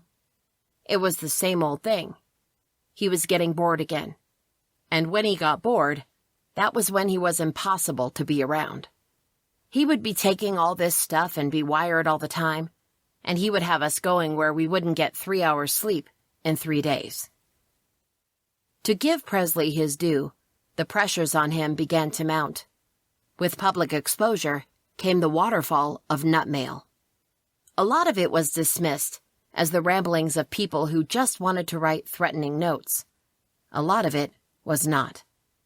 We tried to keep most of it away from Elvis, says Red West, but there was a lot of serious stuff coming down that he had to know about. One threat was serious enough for the FBI to involve itself. Sonny and Jerry Schilling were working the show in 1970 when a call came from a man who had taken the time and trouble to know how to get his message through. It was an extortion attempt. The caller said there was a madman intent on killing Presley for $50,000. He would give the name to Presley. Red was in Memphis at the time, and Presley put in an emergency call for him to get to Las Vegas immediately. I arrived there, says Red, and Elvis just stumbled into my arms and hugged me. There was no doubt that he was taking this very seriously. So were we. And so were the FBI, when a menu arrived addressed to Presley. The menu was for his Las Vegas appearance, and had a photograph of Presley on the front. Someone had scribbled out the face and drawn a gun pointed to his heart. At the bottom of the menu, carefully written backward, were the words, "Guess who?" and "Where?" The FBI tested it for fingerprints, but found none. They were convinced it was the work of a badly twisted mind. Nothing came of it, says Red, but that engagement we had Sonny and Jerry Schilling in the musicians' pit, with their guns ready. I was cruising the audience, so were the security guards at the hotel, and the plainclothesmen of the FBI. As a matter of fact, one very suspicious guy I hassled turned out to be a Fed. Another time, in 1972, when Presley was halfway through the act, a tip came from the maitre d', who told Joe Esposito that there was thought to be a crazed woman in the audience who had a gun and was going to shoot Presley. Sonny recalls, "When we got the message, Red and I stood up in front on the stage, as a block to Elvis. Elvis moved to the back of the stage and sang in a sideways stance to make himself a smaller target. As the show came closer to the finale, Sonny and Red moved together, almost obliterating Presley from view. Red says that by the time the curtain came down, they stood right in front of him, so that if there was a bullet, it had to hit them first. Damn, Sonny remembers. That curtain took about 20 seconds to come down, but it felt like an hour. Red adds, Man, I know I was shaking. I was ready to hear that pop of a gun and feel a doggone bullet go right through my heart. And I was thinking about my wife and kids. I was scared." By this time, Presley was paying Red and Sonny $425 a week. And today, both of them feel a little stupid when they admit that they were willing to stop a bullet for that. If anyone was going to hurt him, Dave Hepler says, they would have to kill us to get to him. That was the relationship. The West boys recall that Presley, instead of showing real gratitude for their willingness to take a bullet for him, would boast to anyone who cared to listen, "If a guy gets up with a knife, they take the knife from me. If it's a gun, they take the bullet for me. That's the kind of loyalty I can get." While some of the hairy, scary stuff was happening, however, Presley and the West boys had not lost their devilish, perhaps a little wild, sense of humor. Red chuckles at one memory. There was a group that had joined Elvis, he says, called J.D. Sumner and the Stamps Quartet. It was a very good gospel group, led by J.D. Sumner, who must have the lowest bass voice in the world. Anyway, it was 1972, when we're getting a lot of these threats, and they were very nervous about this. To break the monotony and have a little fun, Elvis, Sonny, and myself decided on a bit of a practical joke. The joke was to tell J.D. Sumner and his group that there was a madman in the hotel with a gun who was trying to kill Presley. To set the prank up to perfection, Elvis, Sonny, and Red recruited 3 of the security guards to be in on it with them. "We decided," says Red, "to act out a fake gunfight with an assassin. The assassin would be hidden, of course, because he was Sonny. Sonny and I load our guns with blanks and the security guards empty their guns, which, as it turned out, was a good idea for a reason that will become obvious. So I prime J.D. and his boys about what's happening, and I tell them very earnestly to be careful, because there is a madman loose. Well, we are up in the suite, and J.D. is checking inside doors, and his boys are pretty nervous about what's coming down. Sonny was there, and he left the suite with the excuse that he was going to check out the rest of the hotel. Left in the suite were J.D. Sumner, the Stamps Quartet, who were talking to Presley near the bar, and the 2 security guards.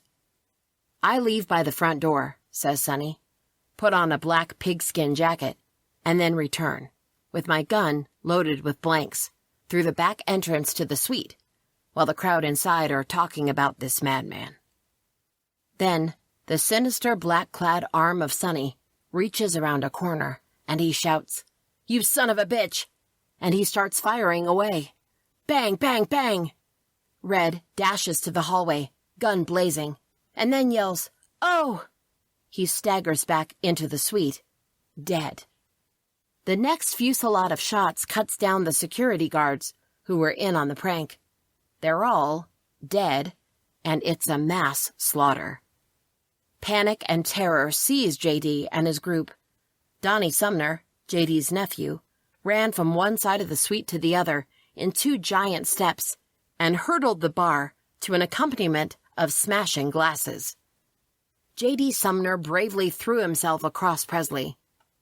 Ed Enoch, J.D.'s son-in-law, dove behind a piano and yelled, "Give me a gun! Give me a gun!" Bill Bays, a very religious member of the group, dove under a table and recited every prayer he knew. I then doubled back behind and through the kitchen, near the bar, says Sonny, the assassin. The guns had fallen silent. J.D. then slowly raises himself from Presley's prone form. Just as J.D.'s head pokes over the level of the bar, Sonny fires again. I fired like I was shooting at his head from about 10 or 12 feet away, and the wad from the blank hits him in the head. J.D. yelled out, "God damn!" which is understandable, even for a gospel singer. Donnie Sumner, who is behind the bar, sees Sonny's pigskin-coated hand poking around the corner, although he can't see his face. In a desperate move, he picks up a big can of tomato juice, grabs Sonny's hand, and slings his missile around the corner, hoping it will connect with the assassin. His hand slipped off mine, and the can missed me and crashed against the wall, according to Sonny, who then wheeled around the corner, pointing the gun at Donnie Sumner. "You're a dead son of a bitch," he said. Donnie's face registered shock. "Sonny! Oh my God!" He thought Sonny had flipped and was the killer. Ed Enoch, by this time, had reached for one of the dead security guard's guns and was pulling the trigger, which produced nothing but dull clicks. Donnie Sumner was slumped on the floor in a near faint. Presley had been laughing convulsively through it all. J.D. Sumner had felt it as he was sprawled across him, but thought Presley was in a convulsion of fear. "It pretty much ended there," says Sonny, "but we all thought Donnie Sumner was out of it. It was a long while before the blood started circulating in his face. We had to fix him a drink." The night ended in an uproar of hilarity as the story was retold. All agreed that J.D. and his boys had performed admirably under fire. That night, Sonny and Red could have got an Oscar. While the bodyguards of the Memphis Mafia were always sensitive to death threats and the safety of their boss, the concert audiences in Vegas, and particularly on tour, were another source of worry. It was feared that someone in the audience would get killed. Red West, from the early days on the road with Presley, was used to the hysteria. But after Presley's comeback, it was even more horrific. "I swear," says Red, "I don't know how someone hasn't been killed at some of these shows. There have been a lot of people hurt, but it's a miracle somebody hasn't been killed." Dave Hebler is just as incredulous. Sonny West relates, "People in these crowds aren't people anymore. They become absolute animals. They are ordinary, honest men and housewives and stuff, and yet when they get in that crowd, when Elvis is up there, they become wild, wild animals." Dave Hebler, when he first started, knew that the security work would be tough. It's not a matter of duking a guy out. Any idiot can do that. You have to use minimum force to keep things cool without letting any madman get up and hurt Elvis. When I first started, I was amazed to see respectable grown ladies take their pants off in a class showroom like the International Hotel in Las Vegas. Take their pants off, show everything, and wave their panties at him and throw them on the stage. Any way you look at it, it's pretty disgusting for a grown woman to behave that way. But Elvis just does it to them. There are no plants in the audience to do it for publicity. It happens. But it was in towns where they played a convention center or an auditorium that held 10 to 12,000 people that the real problems started. Dave recounts a situation that once got out of hand in the Omni Hall in Atlanta, Georgia. It's an amphitheater setup. There is a high stage about 10 feet off the ground, but 2 feet away from the stage, there is a section of seats that slope upwards. There is a 10-foot drop onto a concrete floor between the stage and where the seating begins. Well, Elvis has reached the part of his act where he throws out about 50 scarves into the audience. I look out into the audience and I just go cold. The crowd has gone berserk and is charging the stage. The cops in Atlanta were great, but they couldn't stop this charge. But worst of all was where I was on the edge of the stage, trying to stop people leaning over the railing and jumping the 2 feet onto the stage, because if they missed, they would have gone straight down onto the concrete. Of course, that's what happened. First, this girl takes a running leap down from the stairs over the rail. There are dozens of people crushed against the railing, and I'm terrified a little kid is going to get crushed to death. As it happened, that tragedy was never far off, and it was only quick work by the cops and Red and Sonny and me that stopped a tragedy. But on this night, this chick comes flying over the rail. I catch her, a 200-pound broad. I'm holding her with one arm, and a cop underneath is climbing up to stop her. Eventually, he loses his footing, and they both go down. Whap! Bodies on concrete. Then another girl comes over, and she goes down. God, it was sickening. In the end, 3 broads came over there. The cops and the girls were carted off. Meanwhile, on the other side, a scarf flutters around a girl's neck. Red recalls. It looped around her neck, and a pair of maniacs grabbed both ends. Well, they would not let go. This girl is choking to death, and the sons of bitches would not let go. I see it, and the girl is going down. She is dying, man. I got across there, and there was no hope of trying to battle with them. These 2 broads who were pulling at each end had a death grip. I whipped out a knife and cut it before it was too late. Then the broads were fighting over the shreds of scarf. It was scary. In Hampton Roads, Virginia, Red remembers that the crowd completely swamped 30 policemen. Those cops, they were getting badly hurt. There is no way 30 police can really control a mad rush of 300 or 400 people. They just crushed these guys against the stage, knocked the hell out of them. They pulled Charlie Hodge off the stage and passed him over their heads like baggage. When they decided he was too small a fish, they threw him back like a javelin. In San Diego, the situation got very ugly, mainly because there was no regular police on duty. The San Diego Police Department don't let their men moonlight like most towns, says Dave, so we have to have rent-a-cops. They aren't trained, and they either overreact or do nothing at all. Well, hell broke loose, and people are going down everywhere. This one girl just kicked the hell out of 2 of them, booted them in the groin, and down they went. In Springfield, Massachusetts, when the cops started telling everyone to sit down, Elvis really blew it. He said, "Don't take any notice of the cops. We're here to have fun. If you want to scream and jump around, that's what we're here for." Well, I come up from that way, and I knew that was the wrong thing to say, because in this convention center, which held about 18,000 people, about 1,000 of them just charged the stage. Man, the cops didn't have a chance. Once again, I saw a broad do something awful to these 2 cops. Kick them in the groin. There are cops falling like flies. I'll never know how we got out of there alive. Red, Sonny, and Dave got most annoyed at mothers who held their 2-year-old and 3-year-old children up to get a scarf. The kids would be terrified. They didn't want a scarf. Their mothers did, and they risked their children's lives to get one. All the boys have rescued children from under the feet of stampeding mobs. Dave recalls, "The worst thing is when someone wheels some poor unfortunate up to the stage in a wheelchair. They tell you that they are dying of leukemia and only have 3 weeks to live. You have to get them out of there, because when the riot starts, they will only have about a minute to live." One incident that sticks out in my mind was this woman yelling for a scarf. I'm trying to calm her down and ease her out of the way of getting crushed to death, and she yells at me, "But my daughter has got emphysema. Don't you understand? She has emphysema." That blew my mind.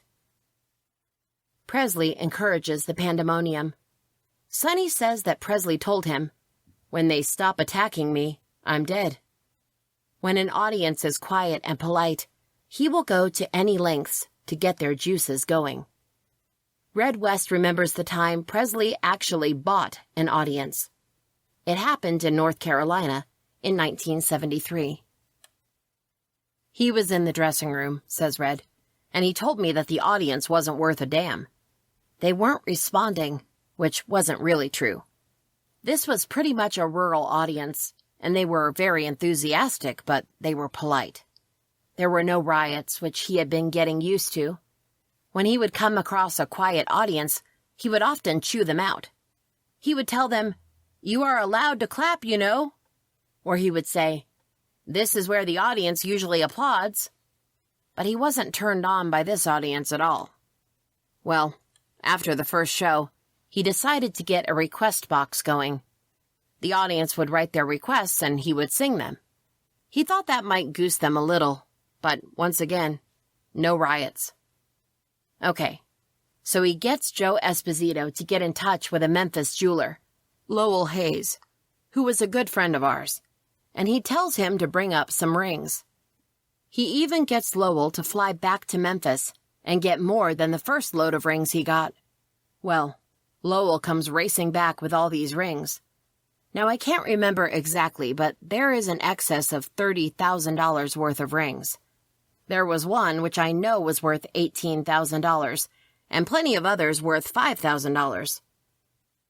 Presley came out on stage and introduced J.D. Sumner of the Stamps. Sumner's left hand is what he calls Elvis Presley's hand. It is festooned with rings and jewelry Presley has given him. The boys guess that gifts to Sumner total in excess of $100,000 in jewelry alone. Presley came out on stage, and as was often his habit, he said over the mic, "J.D., hold up your right hand and show them your jewels," which J.D. always dutifully does. Then he said, "Hold up my hand." And then J.D. held up his Elvis Presley hand with all the gifts on it. Then Presley bent down and took off a very expensive ring and handed it to a man in the first row. The audience snapped. Then a woman came down, and he repeated the process. Then another and another ring came off the hand. He then gave rings to each member of the band. Whoever was there got one. "The audience just went crazy," says Red. "These weren't dress rings. These were real diamonds and sapphires and stuff like that." On that night, he gave away maybe $35,000 worth of rings. It was insanity, but he got what he wanted, and when he wanted it. And what he wanted were those waves of love from the audience, at any price. With a smile, Red recalls that watching this lavish gift-giving from the wings was Vernon Presley, who had an expression on his face approximating the reaction to a bad pain. Old Vernon would look like he was going to die whenever Elvis started that gift-giving business. We used to crack up when we would see him get that look on his face, and he would clap his hands to his head. While Presley could be capable of some of the wildest gimmicks to turn an audience on, he could also, when under the influence of the wrong kind of medication, be capable of saying outrageous things to an audience. In Greensboro, North Carolina, the audience-buying performance, Presley was ad-libbing to the audience in his introductions. When Presley is feeling good, his sense of humor is sometimes as keen as the most accomplished comics. This was a night when it decidedly was not. One of his featured singers was a very talented, pretty soprano named Kathy Westmoreland. In the recent past, he had taken to introducing Kathy with the aside, "This is Kathy Westmoreland. She doesn't care where she gets her fun." And then he would introduce the Sweet Inspirations, a talented group of black female singers who had been with him from his first opening night in Las Vegas, then as a quartet, but now a trio, with another aside. "Their breath smells like they have been eating catfish," an apparent but very unfunny reference to the fact that they ate soul food. After 2 or 3 instances when Presley made his reference to Kathy Westmoreland, Red remembers that she very politely mentioned to Joe Esposito that she wished he would stop introducing her in this way because she was getting obscene telephone calls. Very diplomatically, Joe mentioned this to Presley. Neither Kathy nor the Inspirations appreciated the introductions. On the Greensboro night, Red recalls that Presley got up and said, "This is Kathy Westmoreland, our soprano singer who doesn't like the way I introduce her. And if she doesn't like it, she can get the hell off the stage." Dave Hebler remembers that there was a shock in the audience. You could have heard a pin drop. Damn, it was so damn embarrassing just to hear it. I wanted to dive into a big hole. First, Estelle of the Inspirations starts to cry. Then Sylvia, another of the group, starts to cry. They both walk off the stage in tears.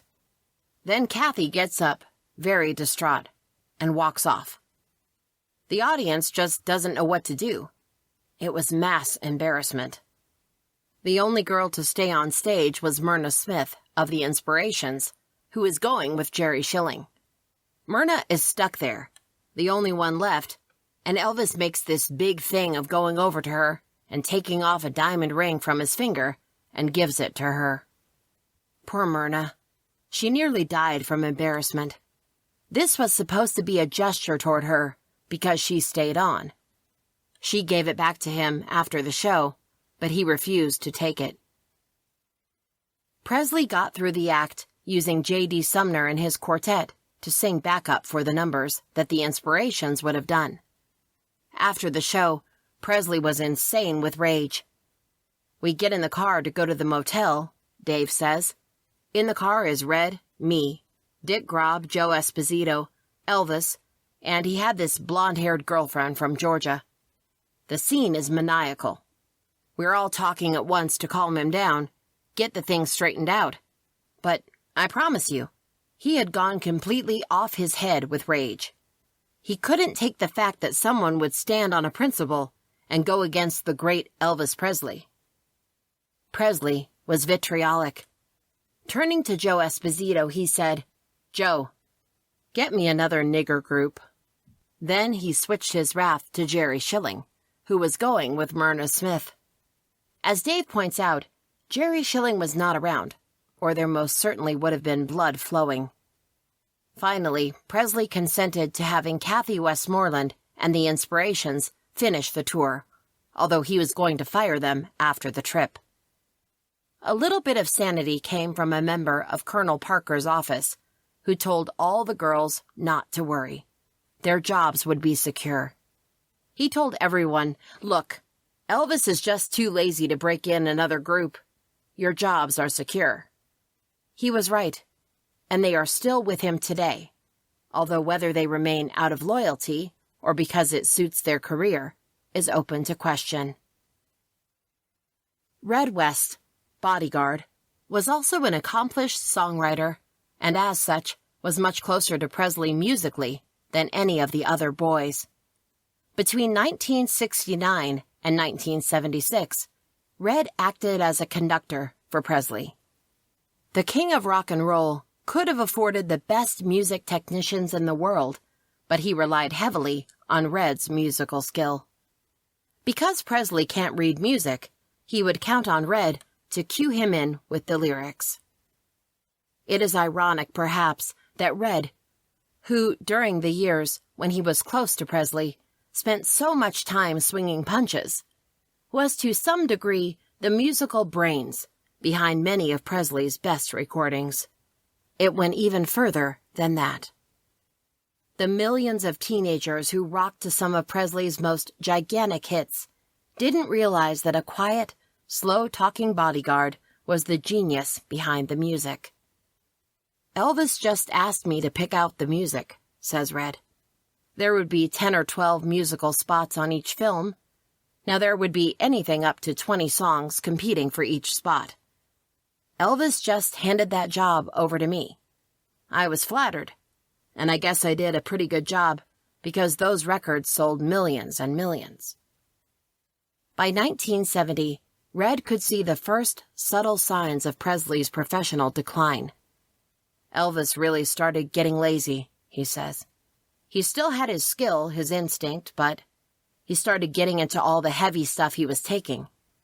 Anyway, I first noticed it when we were doing a recording session at RCA Victor in Nashville. I just sensed that he didn't want to do the recording session, and I was right. There were 3 numbers he had to do. If Every Day Was Like Christmas, a song I wrote for him, and there was Indescribably Blue and I'll Remember You. Presley began to pull the first in a long line of non-appearances at recording sessions. He told Red he was sick, which Red took with a pinch of salt. "Red," said Presley, "you go down and cut the tracks. You sing with the orchestra. I'll dub it in later on." Red West is a man who is rarely frightened of anything, but he was suddenly scared to death. Presley holed up in a motel while Red went to RCA Victor's famous Music Row. The boyhood buddy and general factotum all at once had millions of dollars riding on his shoulders. He was to sing exactly as Presley would. Behind him were Jake Hess and the Imperial Quartet as the backup group. Every musician in the band behind Red was the top man in his field in Nashville, which meant tops in the country. Red admits that at the time he was taking some of Presley's prescribed medicine, amphetamines. "I was high, and I was nervous," he says, "but these guys made me feel really at ease. And, good Lord, I pulled it off." He did the 3 singles in 7 hours, approximately the time it would have taken Presley.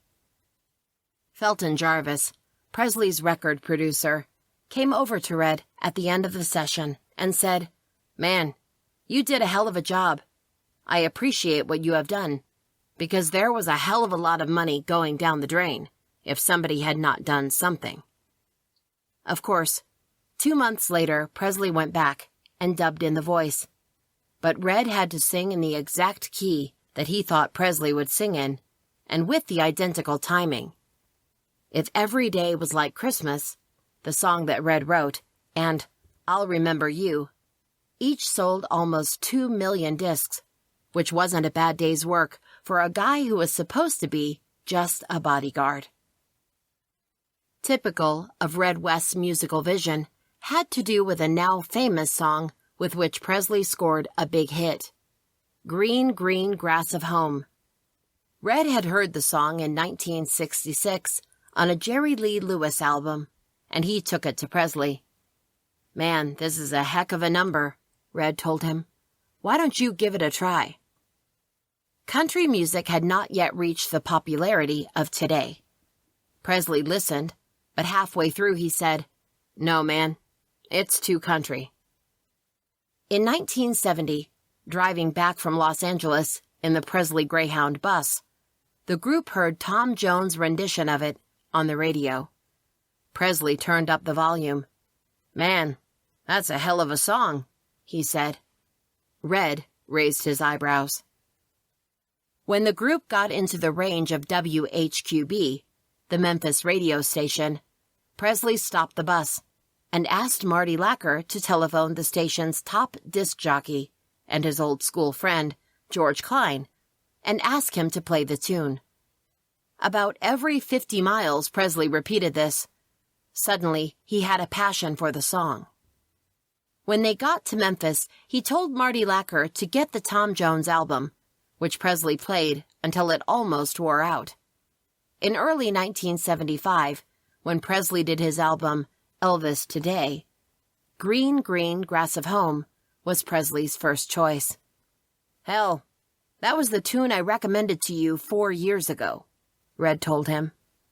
Presley looked up and said, "It sure sounded different then." Needless to say, it became yet another Presley hit. Red recalls such anecdotes with something close to regret. "Look, Elvis never forced me to be a bodyguard, but the way it turned out, that was how I was regarded. I remember one guy calling me a pistolero. Well, I regret that. Music has been my life, and I sometimes think that if I hadn't fallen for the demands of Elvis, wanting me to look after him, and had done my own thing in music, I might have been wrestling with a music score in a studio, rather than with some half-drunk or mad gal who was trying to throw her panties at Elvis. In the 1973 to 1974 period, Red, Sonny, and Dave saw just how incredibly Presley could dive from absolute heights, physically and emotionally, to the rock bottom. It is a tribute to this man's phenomenal constitution and his gigantic talent that in 1973 he could, in 1 year, perform one of the most memorable engagements of his life, the satellite television special, watched by more people in the world than man's landing on the moon, and denigrate into a screaming, emotional wreck. The separation and subsequent divorce from Priscilla played heavily on Presley's mind. Similar traumas have shattered stronger men, but it ushered into his life and the lives of the Memphis Mafia an incredible yo-yo behavior pattern. Sonny recalls that the satellite special, seen by 1 billion people throughout the world, was a crowning glory for Presley's talent and for the Colonel's. After all, if successful promotion is gauged by the size of the audience, the satellite special had to be the greatest show on earth in the history of show business, or any other business. Man, we were going through tough times, says Sonny. Elvis's diet was going mad. He would eat whole gigantic cakes, all by himself. He would get mad at us after he ate the stuff, and if we hid it from him, he would get mad again. He was very fat, and he had a lot of problems with his stomach, which just quit working. His body wasn't working. The pills were doing all the work, and yet when that television special came up, he dropped down to 165 pounds, thin as a rake, and more handsome than 10 movie stars. But after it was over, it was back to Las Vegas and on tour, doing the same old stuff. There was a time right in there, says Sonny, when I thought I would have a nervous breakdown. Joe Esposito was being run ragged too. It was the same old thing. Even if he had a girl with him, he would wake us up, and we would have to go to his bedroom and talk to him until he dropped off. But he was so wired with so much stuff in him, we would get a call an hour later. I was taking sleeping tablets and Valium to knock myself out. When he and Joe had a flare-up, Elvis picked up an ashtray and threatened to smash Joe's head in with it. Then, when he went on stage, he was doing all this talking and fooling around with the audience. They paid their money to hear him sing and perform, not give his philosophies on life. During one such period, Presley and the Colonel came perilously close to a parting of the ways. The Colonel had always been concerned about Presley's health and his physical condition. When Presley suddenly got enamored of a particular singing group, which he wanted to sign for $100,000 a year, Sonny recalls that the Colonel pointed out that their worth to the entourage was only $50,000. Elvis was insistent. One night he was really out of it. He called me into his suite in the International Hotel, and he had made up a damned contract on toilet paper to give this group, which I won't mention, $100,000. Now, the Colonel knew what they were worth. They were good, but not $100,000 good. The old man is never wrong. So he brings me in and wants me to witness the signing of the contract for $100,000. I refused to do it. He got mad as hell at me, but I knew he wasn't functioning properly at the time. That started a little friction. Next came an incident where a chef at the hotel was fired. Presley had become close to this chef, and he was annoyed about the firing, so much so that he took his complaint to the audience. Red recalls, he got up there on stage and started putting down the management of the hotel that was employing him. It was madness. He told the audience that the hotel wouldn't fire the chef as long as he was working there. The Colonel was furious. He had swung a very lucrative contract from the International Hotel and had done everything to stick by his part of the bargain.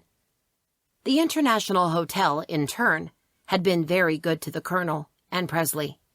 It was a sound business relationship. According to Sonny, the Colonel exploded. "You can't tell them how to run their business. What right have you got to say a thing like that on stage?" Presley and the Colonel locked horns.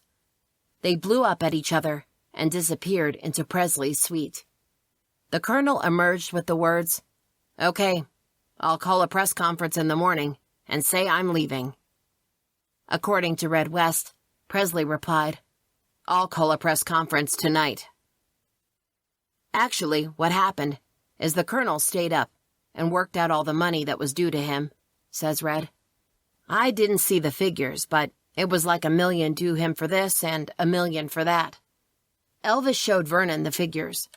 Vernon was ready for the Colonel to leave, but then, after looking at the figures, things seemed to quiet down. Apart from the trouble over his marriage breakup and friction with the Colonel, Presley's throat was in bad shape.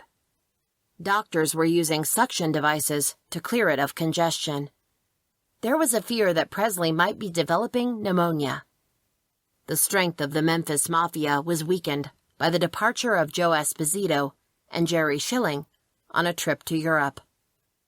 Sonny seemed to be sleeping about an hour a day. "I tell you," says Sonny, "I was going nuts, looking after him with his actions." 2 weeks after the blow-up between Presley and the Colonel, Sonny West was at his wits' end. "I talked to a doctor friend of mine who had given Elvis a shot. I got his assurance that it would knock him out for at least 5 or 6 hours. I got him to give me a shot, too. Damn it. An hour after, at about 8 o'clock in the morning, Elvis wakes me and wants me to come to his room. God almighty, I couldn't believe it. I go into his room and he is awake. I don't know how he did it, because I had the same shot as he did, and I was wasted." Presley looked at Sonny and said, "I've been thinking. We're going to have to call that old son of a bitch, because he ain't going to call us." Sonny replied, "Who?" Presley said only 2 words, "The Colonel." Sonny got onto the Colonel, who commented that he was slurring his words. "I've just taken a shot, and Elvis woke me," Sonny told him. "He wants to speak to you." Sonny did not stay there during the conversation, but he believes Presley apologized. He recalls there had been a lot of speculation among the boys whether the break would be final. Some thought the relationship was at its breaking point. Others thought that Jerry Weintraub, the manager of Frank Sinatra and John Denver, would be the man to fill the Colonel's shoes, but Sonny thought otherwise. No, Elvis would never listen to Jerry, as good a manager as he is, and that's why deep down he doesn't like the Colonel, because he has to listen to him. He knows what the Colonel has done for him. They are the 2 greatest at what they do. It was meant that they were to come together, no matter how much friction. The 2 of them are like an immovable object meeting an irresistible force. The split was over. After the nightmare in Las Vegas that Sonny went through, Presley had some idea how far he had pushed him. Soon after, he bought Sonny a gleaming Eldorado. By this time, it was an accepted fact that Presley's emotional and physical state fluctuated like the stock exchange. In 1974, Sonny, who had been doing advance work with the Colonel, had not seen Presley for about a month. He had always been in the city ahead of the tour, finalizing security details and taking care of the general logistics of the Presley caravan. Dave remembers that Sonny finally saw Presley in College Park, Maryland. Sonny got an awful shock to see the condition he was in. He was so torn up physically and emotionally, the tears just came to Sonny's eyes. That day, Red West, Sonny West, and Dave Hebler went into a room in a motel in College Park, Maryland, and said a prayer to God to put their boss back on the right track. "That's right. We all prayed together," says Dave. "And I promise you, I'm not a particularly religious person, but that's how we felt about the man." 22. If money meant nothing to Presley during his first years as a millionaire, by 1974, it was treated with more contempt than ever. At one stage during 1974 and 1975, he bought and owned no less than 5 airplanes. Not even Howard Hughes or Aristotle Onassis had 5 personal planes. He bought a Jet Commander, a Falcon, a Jetstar, a Gulfstream, and the granddaddy of them all, a Convair 880. The West boys and Dave Hebler don't pretend to know how much it all costs. There are accountants right now who probably still don't. Presley made no attempts to use the planes in any business-like manner. He could have leased them when he wasn't using them, and at least got some of his investment back. But there were times when he actually paid to lease another plane because it was more convenient. At one stage, he was amused by a news report that singer John Denver had given his manager, Jerry Weintraub, a Rolls-Royce that reputedly cost $40,000. Presley laughed and said, "I'll show that son of a bitch. I'm going to give my manager a $1 million airplane." The $1 million plane was the Gulfstream. Colonel Tom Parker, in his infinite wisdom, refused the gift. Dave Hebler cracks that Dick Grubb, one of the faithful bodyguards who had been a U.S. Air Force pilot in Korea, could have flown cover for the flotilla of planes. At one stage, there were 5 pilots on his payroll. It was, says Red West, very similar to Elvis's earlier buying binges. You know, he started off buying that horse for Priscilla and ended up buying a farm with trucks, horses, and trailers for everyone. He bought 1 plane, then went overboard and bought 5 of them. Old Elvis never did things by half measures. Sonny remembers that when Presley got into the plane buying spree, he was commuting between Memphis and Dallas, where the planes were purchased, as if he were going down to the local pizza parlor. He was particularly bent on trying to impress Priscilla, even after their breakup, with his acquisition of planes. He was very proud, and rightly so, of his Convair, and flew Priscilla into Dallas for a personal inspection of the plane, says Sonny. He seemed very anxious to have Priscilla use the plane any time she wanted it. It was almost as if he was saying to her, "Look at what you left. Here is a man who has his own airliner." The bizarre pattern of Presley's behavior seemed doubly erratic after the 1973 divorce from Priscilla.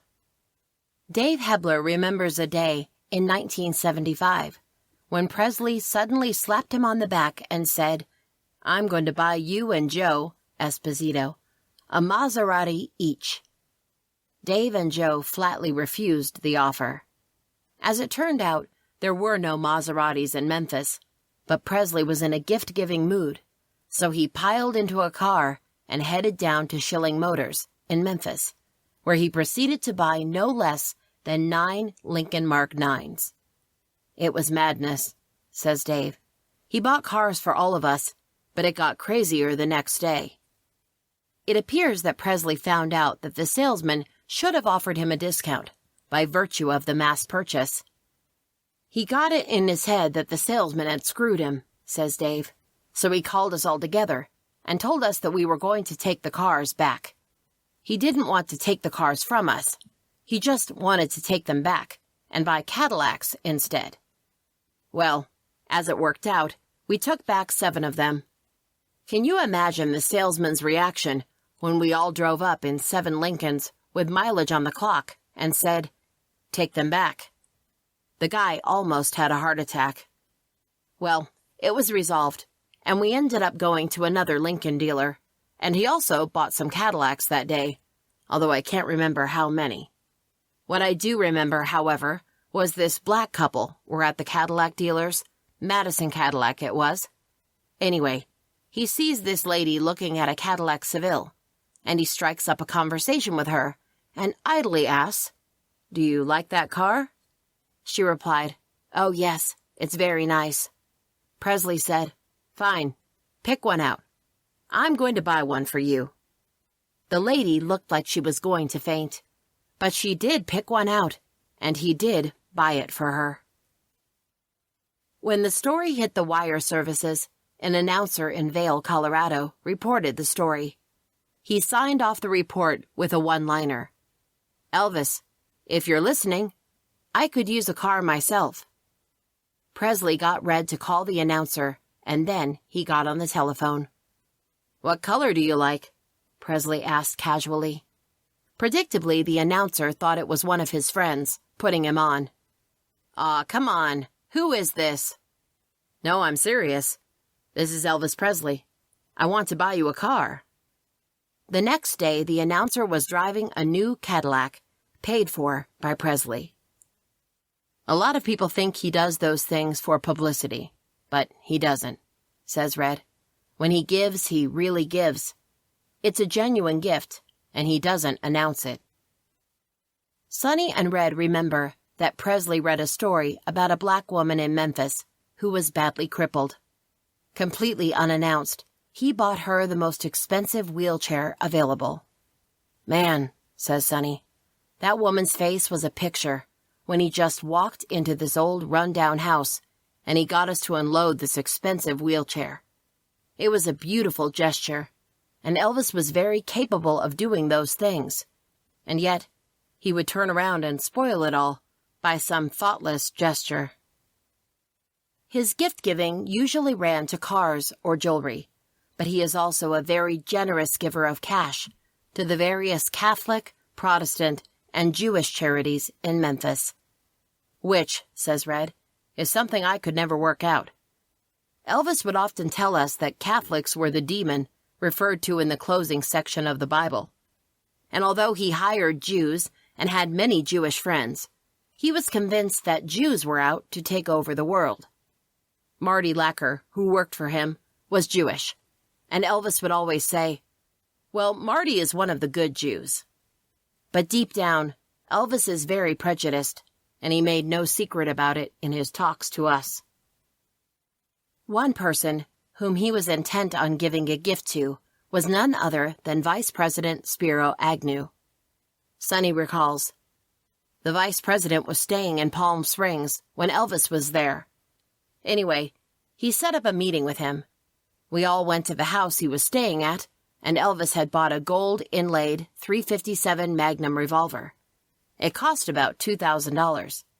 Anyway, he goes into the house to present the gun to him, and stayed, talking to him for about half an hour. Curiously, in the light of other events, Vice President Agnew demurred on the gift of the gun, saying that as an elected official, he could not accept a gift. When Agnew was forced from office, Sonny recalls telling Presley that Mr. Agnew could now accept the gift. Presley replied, "No, screw him. He got caught as a crook." Presley is particularly generous to his female friends. The West Boys estimate that Presley has given girlfriend Linda Thompson over $250,000 in jewelry alone. Presley met Linda in 1972, soon after his breakup with Priscilla. A friend of Presley's, George Klein, a former Memphis disc jockey, introduced them. Linda impressed the boys as extremely religious when they first met her. "She would never curse or use bad language," says Sonny. "I remember that instead of cursing, she used to substitute the word hello, which we all thought was kind of cute. It took a heck of a lot of work for Elvis to get her to move in with him. She just didn't think it was right. But she finally gave in." The West Boys remember, however, that Linda was not shy about receiving gifts from Presley. "I would say," comments Sonny, "that she has more dresses and clothes than Elizabeth Taylor. Whenever she travels, she has many suitcases with her. She must be one of the country's best-dressed women. Man, I have known her to go into Giorgio's in Los Angeles and buy a dozen dresses, and that is one very expensive store. Also in Las Vegas, she would shop at Susie Cream Cheese and buy a dress in every color. Her jewelry, is something else again. Elvis has given her at least $250,000 in jewelry, and that is a modest estimate. He has also bought her family a house in Memphis, and he has got her a beautiful apartment in Los Angeles. Linda appears to have a particularly tolerant attitude toward Presley, according to the West Boys and Dave Hebler. The average girl couldn't take Elvis's lifestyle, says Red, particularly now when he stays in his room for a week and 2 weeks at a time without coming out. Linda doesn't seem to mind. That kind of life didn't appeal to Priscilla, but Linda seems to take it in stride. She also has a tolerance for other women in Presley's life. In 1974, Presley was introduced by Joe Esposito to Sheila Ryan, an incredibly pretty girl from Chicago, who is now married to James Caan. He often would alternate taking them on tour with him, Sonny recalls. One time he would take Linda, then the next time he would take Sheila. If ever Linda made a fuss about him alternating her with another girl, I would always hear Elvis tell her over the telephone, "Woman, take that knife out of my damn back." I really think Linda wants to get married to Elvis, and you can't blame her for wanting marriage, but I don't think Elvis will ever make the step. When Presley was dating a beauty queen from Georgia, Dave Hebler recalls that a photographer went to shoot a picture of him sitting with his new girlfriend in the back seat of his car. The driver started to drive off, thinking that Presley didn't want a picture taken of him with a new girl. But Presley told him, "Let him take the picture. I don't mind if they use it. Linda thinks she is married to me." While still dating Linda, the boys remember that Presley introduced Sheila Ryan to a Las Vegas audience as his girlfriend and asked her to show off her new diamond ring. That was not all. In the audience was his ex-wife, Priscilla. It was weird, Red recounts. He had Priscilla and Sheila sitting in a booth next to one another. Presley introduced Sheila as his new girlfriend, then introduced Priscilla and added, "We get along fine. There is no trouble." Then he turned to the band and said, "But Mike Stone ain't got no balls. Mike Stone ain't got no balls. Mike Stone is a stud, my ass." Dave Hebler was incredulous. There were people in the audience who heard it. It was a wild thing to say, but Elvis couldn't help make the crack. Of course, Mike Stone is one hell of a good-looking guy, and Elvis knows it. But saying that, my jaw dropped open. Poor Priscilla and Sheila seemed very embarrassed, but they both handled it with lots of class. Priscilla said at the time that she should have known better than attend the show. God, it was embarrassing. Mike Stone became an obsession with Presley. Understandable, perhaps, under the circumstances. Red recalls with a laugh, "We made damn sure that the television show, The Streets of San Francisco, was never on when Elvis was around. Carl Malden plays the part of Mike Stone, a detective, and I promise you, Elvis was very likely to blow a television set out with his gun if it had come on the screen." There was an incident on stage in Las Vegas, says Sonny. It was the night of the 18th of February. Elvis was half through his act at the International Hotel, and suddenly this guy from a group, sitting down front, jumps up on the stage. He had this coat draped over his arm, and we didn't know what was going on. We thought it could have been a gun inside. Anyway, he comes running toward Elvis on stage from the left side. Red grabs him in a headlock and drags him off to the security guards. Meanwhile, one of the guy's friends leaps up on stage. J.D. Sumner sort of tapped him on the shoulder and told him to sit down. This guy draws back his fist to hit J.D., and then we all get up there on the stage, and it's like a big brawl. One guy goes smashing back from the stage into a table, and there is glasses and stuff breaking. Anyway, we got the place cleared of the guys. Elvis, meanwhile, is leaping around the stage, kicking the air with karate kicks. He didn't touch anyone.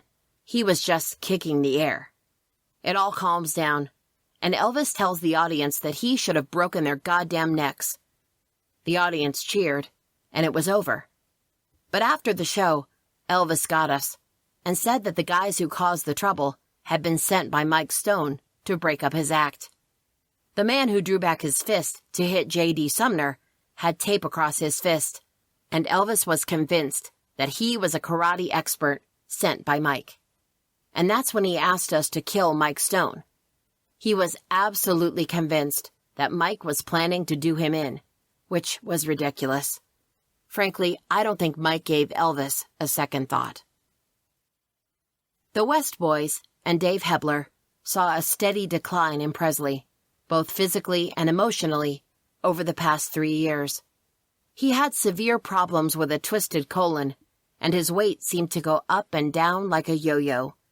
He lost all interest in the physical aspects of karate.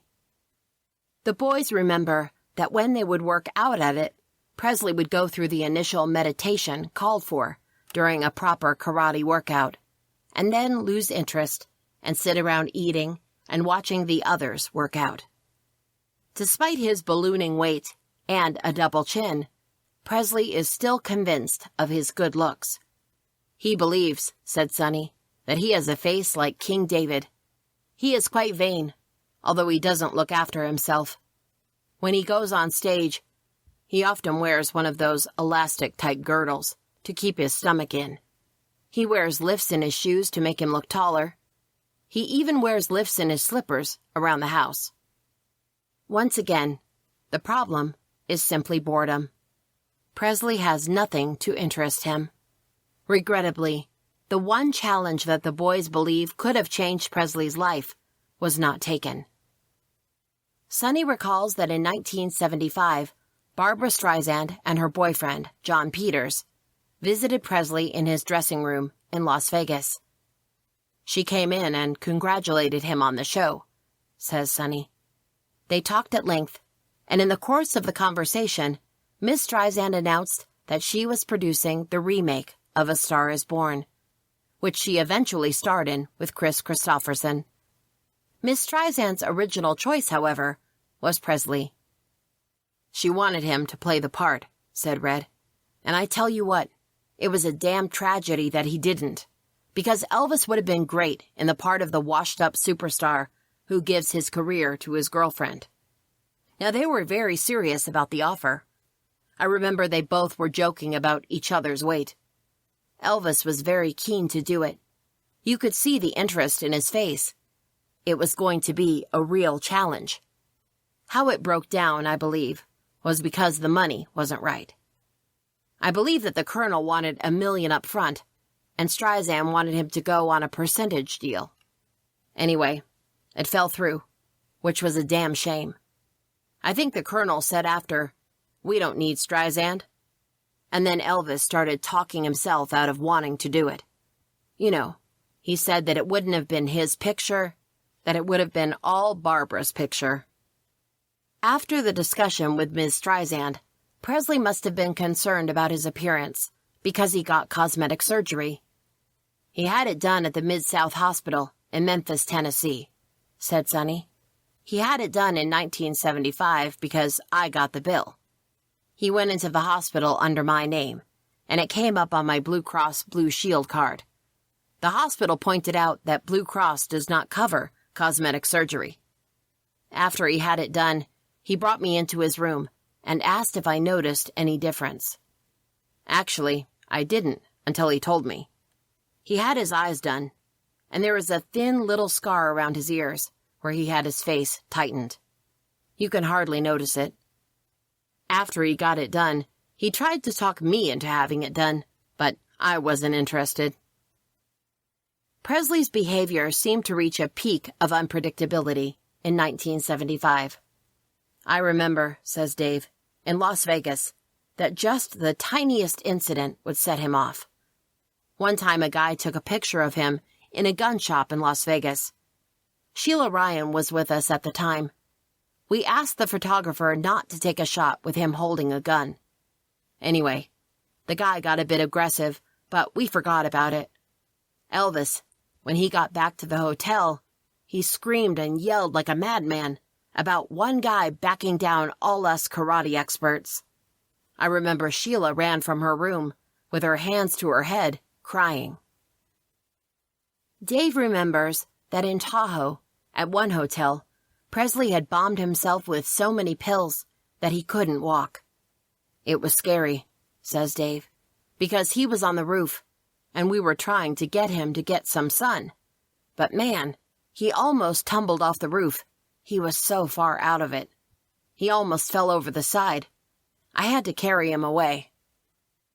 When the brother of a police officer friend died in Denver, Presley flew in to sing at the funeral service. He also paid for a colossal floral tribute. He then attended the funeral, dressed in a police captain's uniform with specially tailored flared pants. He also wore the police captain's uniform to a recording session in Memphis. The boys remember that by January 1976, Presley seemed to be having more and more flashes of uncontrollable temper.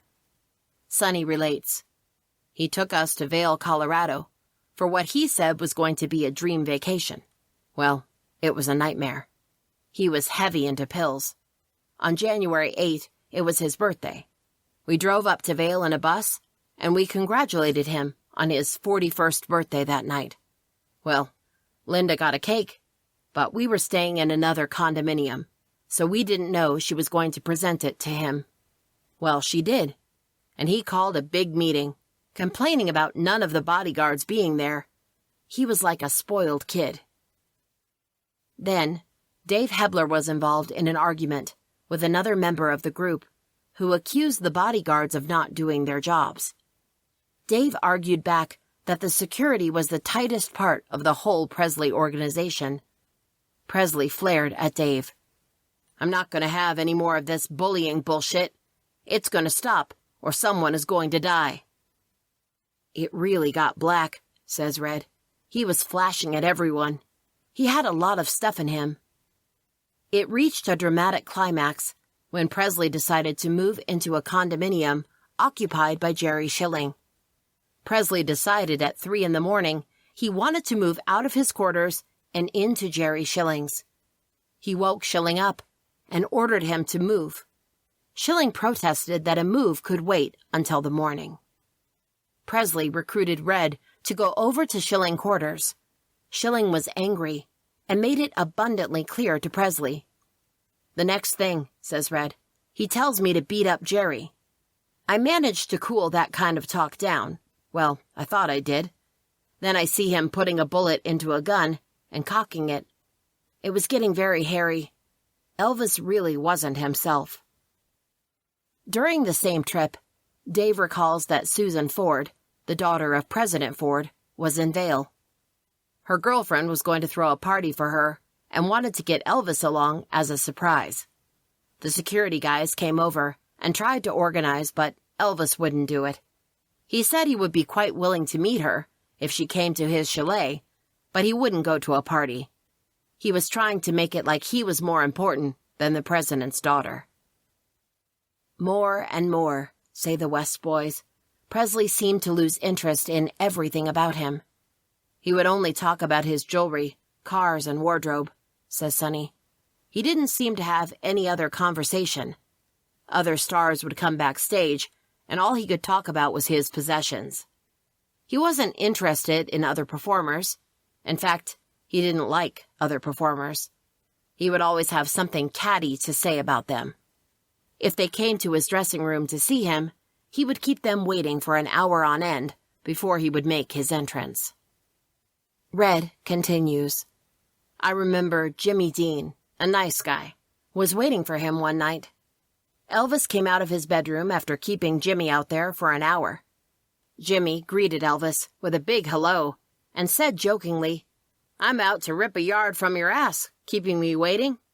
And Elvis whipped out his .22 revolver and stuck it under Jimmy's chin and said, 'And I ought to blow your head off for talking to me like that.'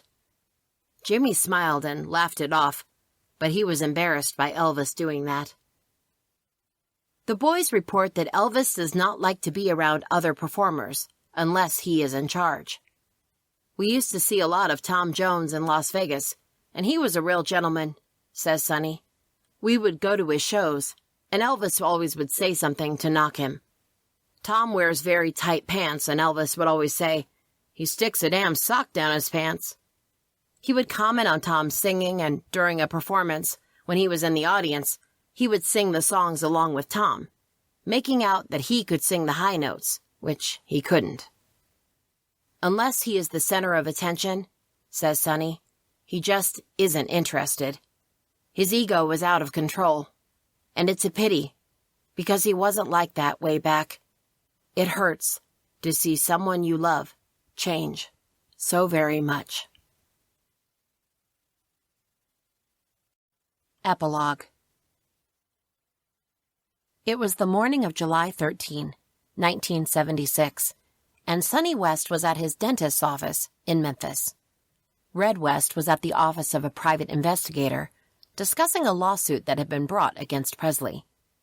Dave Hebler was at the pool of the Travel Lodge near the Memphis airport. "Judy, my wife, called me," says Sonny, "and told me that Vernon Presley had called the Travel Lodge and wanted to talk to me about an important matter. I called Mr. Presley from the dentist's office. He was at Graceland. He said that he would like to see me in person. I told him I was a grown man and could handle anything he could tell me on the telephone." Vernon Presley's voice lowered, and he said, "Well, things haven't been going too well, and well, we're going to have to cut back on expenses, and we're going to have to let some people go." Sonny felt a chill creep into his body.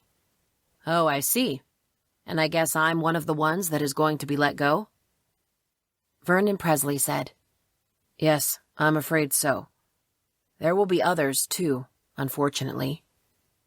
Sonny asked who they were, but Vernon declined to answer, adding that he would prefer to tell them himself. In a daze, Sonny drove back to the hotel and watched morosely as his young son Brian and his beautiful wife played outside by the pool. He wondered how he was going to break the news to her. Sonny called Dave and told him the news. Dave answered that he had been summoned to see Vernon Presley also. It looked like he was going to get the chop too, which materialized about an hour later. Red called Sonny's room soon after. His voice was flat. "I've been fired, man." That completed the firing of Sonny, Red, and Dave.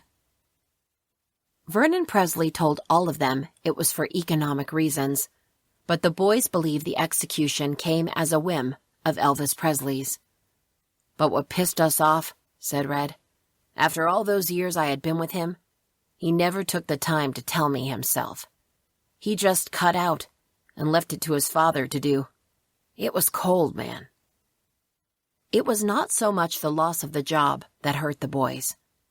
"It was," says Sonny, "that we believed Elvis loved us, really loved us. We knew he behaved pretty wildly, and we knew he could have a bad temper, but we believed that underneath it all, he loved us, and we loved him, and we were part of the family. That's what hurts." Red West had been offered fortunes in the past to write a book about Presley, but had always declined. "Even when we had our blow-ups, I would never have considered it. We were like brothers, man. But in the end, it just worked out that we meant nothing to him." Dave Hebler, when he got over the shock of being fired, said he was relieved. "At last I could get on with my own life and not have it tied to the whims and moods of another human. But frankly, the worst part of it all was telling my mother, Willie. She, like many other mothers, believed that Elvis was God-fearing and a Christian, a wonderful, non-drinking, non-smoking person. She's the one who will get a shock out of reading this, and for that, I'm sorry." All three, despite their obvious bitterness about the firing and their realization that Presley felt nothing for them, pray and hope that Presley will read the book and come to a realization that his life is leading him on a path to disaster. "He will read," Sonny says, "and he will get hopping mad at us because he knows that every word is the truth, and we will take a lie detector test to prove it. But just maybe it will do some good, if he can realize what he is doing to himself."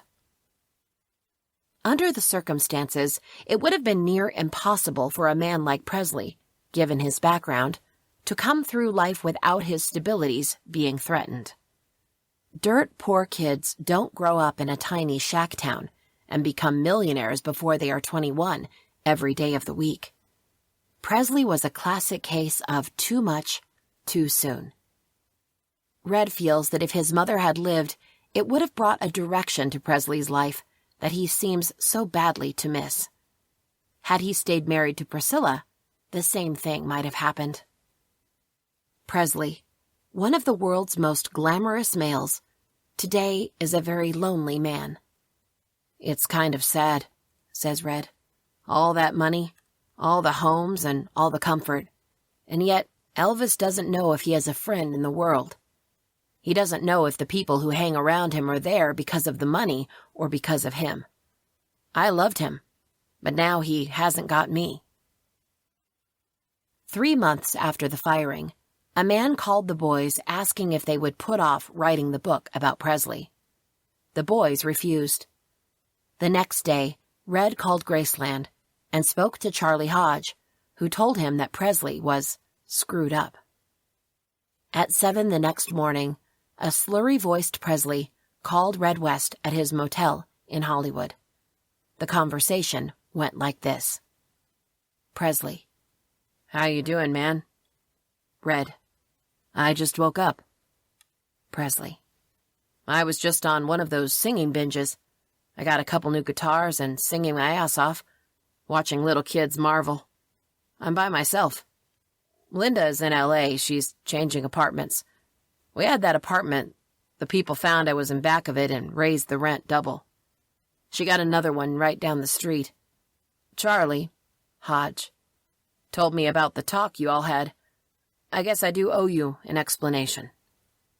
Red: "I wish you had come to me and told me."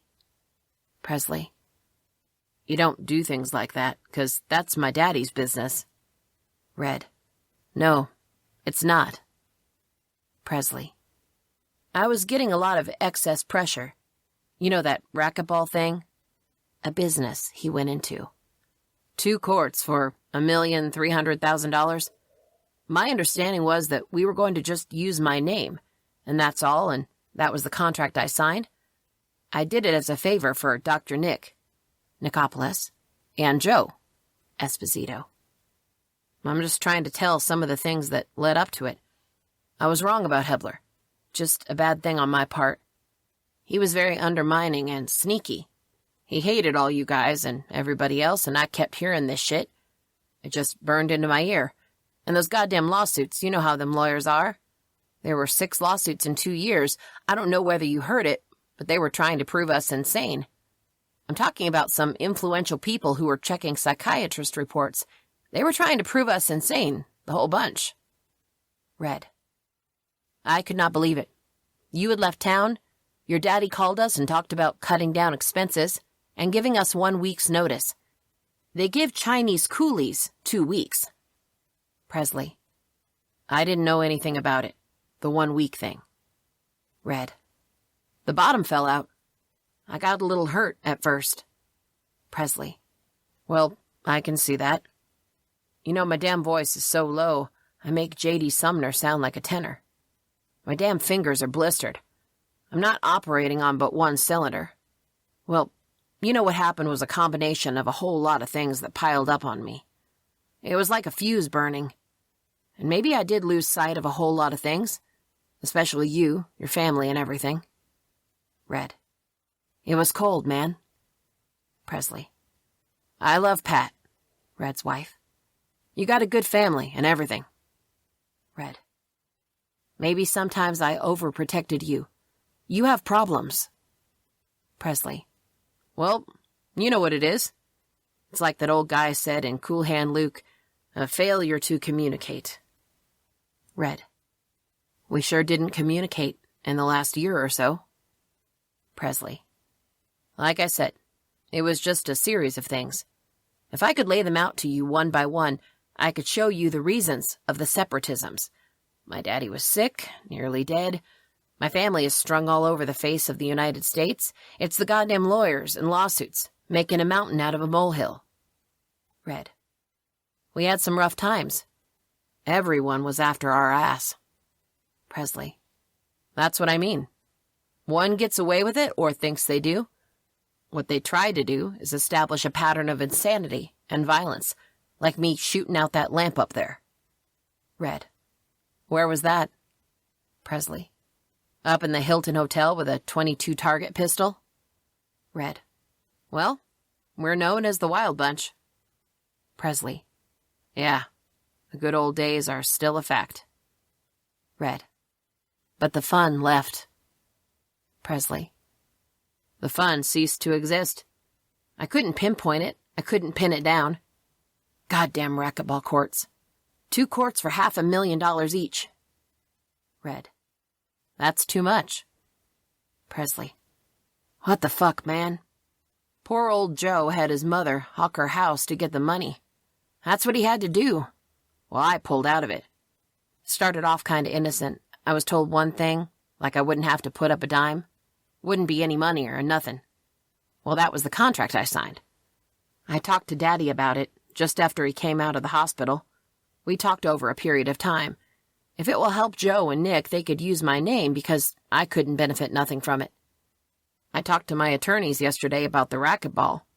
What would happen is that we would be out, and they would start hitting me for $10,000, $1,000. Well, I thought, are you guys putting up that kind of money? They came on tour, pretending being interested in numerology books. It all falls into place now. It amounted that they wanted $80,000. I said, for what? They said, for a secretary. Red. Goddamn those secretaries. They got a union or something? Presley. I said, how in the hell is a secretary going to cost $80,000? I didn't want to crush their dreams. I tried to hang on in there with them, you know? They had all these cards and shit printed up. Chairman of the board. It started off Presley Center Courts, and they changed it to Elvis Presley Center Courts without even asking me. Red. But old Red was doing his job. Presley. I wasn't using that as an example, I was just telling you. What started out as a friendship and favor, and they turned it into a $1,300,000 project. Do you realize how long it would take to realize a profit? These contractors are cold-blooded businessmen. I'm in the process of getting out of it. You know, I don't even care that much for racquetball. Red. I guess all that pressure led up to our demise. It was a shock. We were broke. I sold my house, hated to do that. Presley. You sold your house? Red. Oh yeah, I sold my house. I hated to do that. It was a bad time by all. Presley.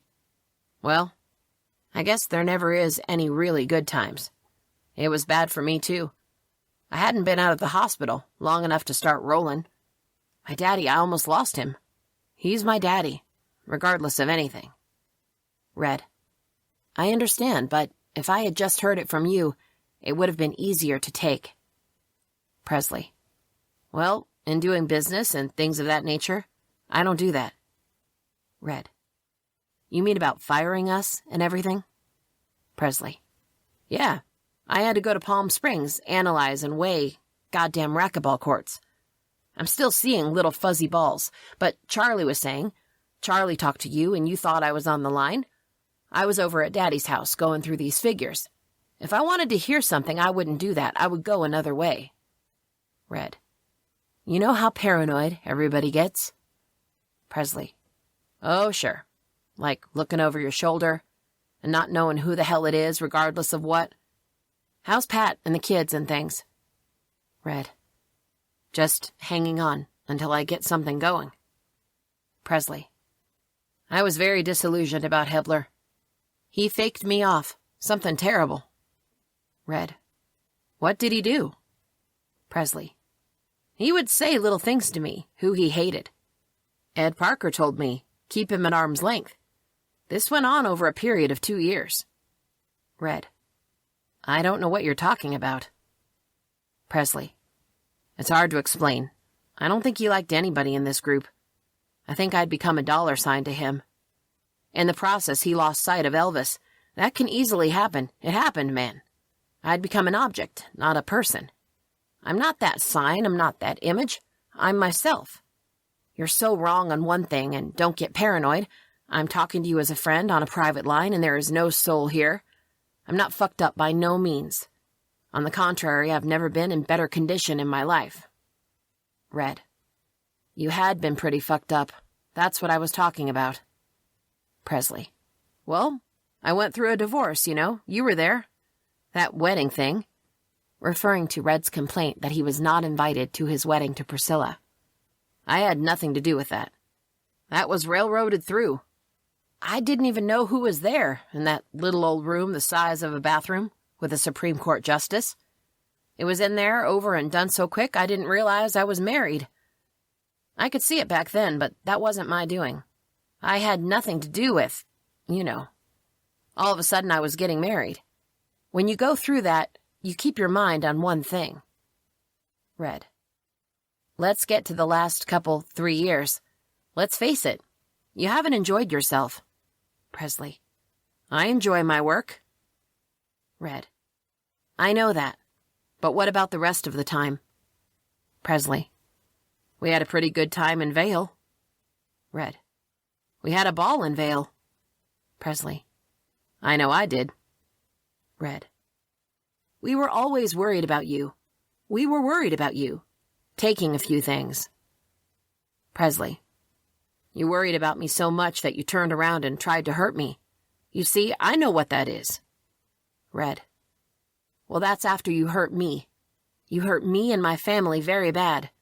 You left us out in the cold, so let's not talk about me hurting you. Presley. Things went on that you didn't know about. Red. All I know, I was left out in the cold. Presley.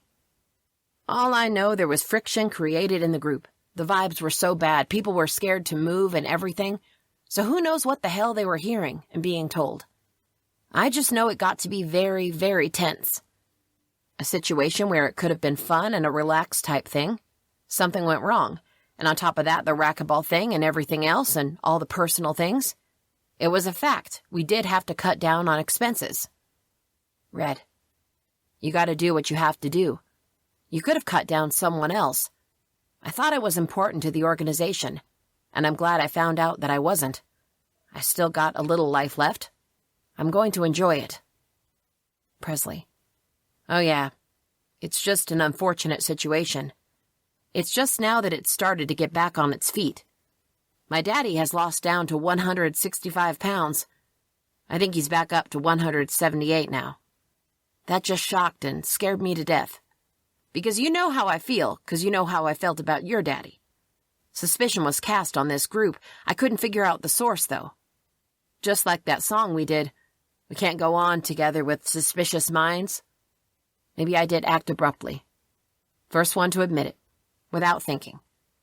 You know, Sonny was never around. I got nothing against Sonny.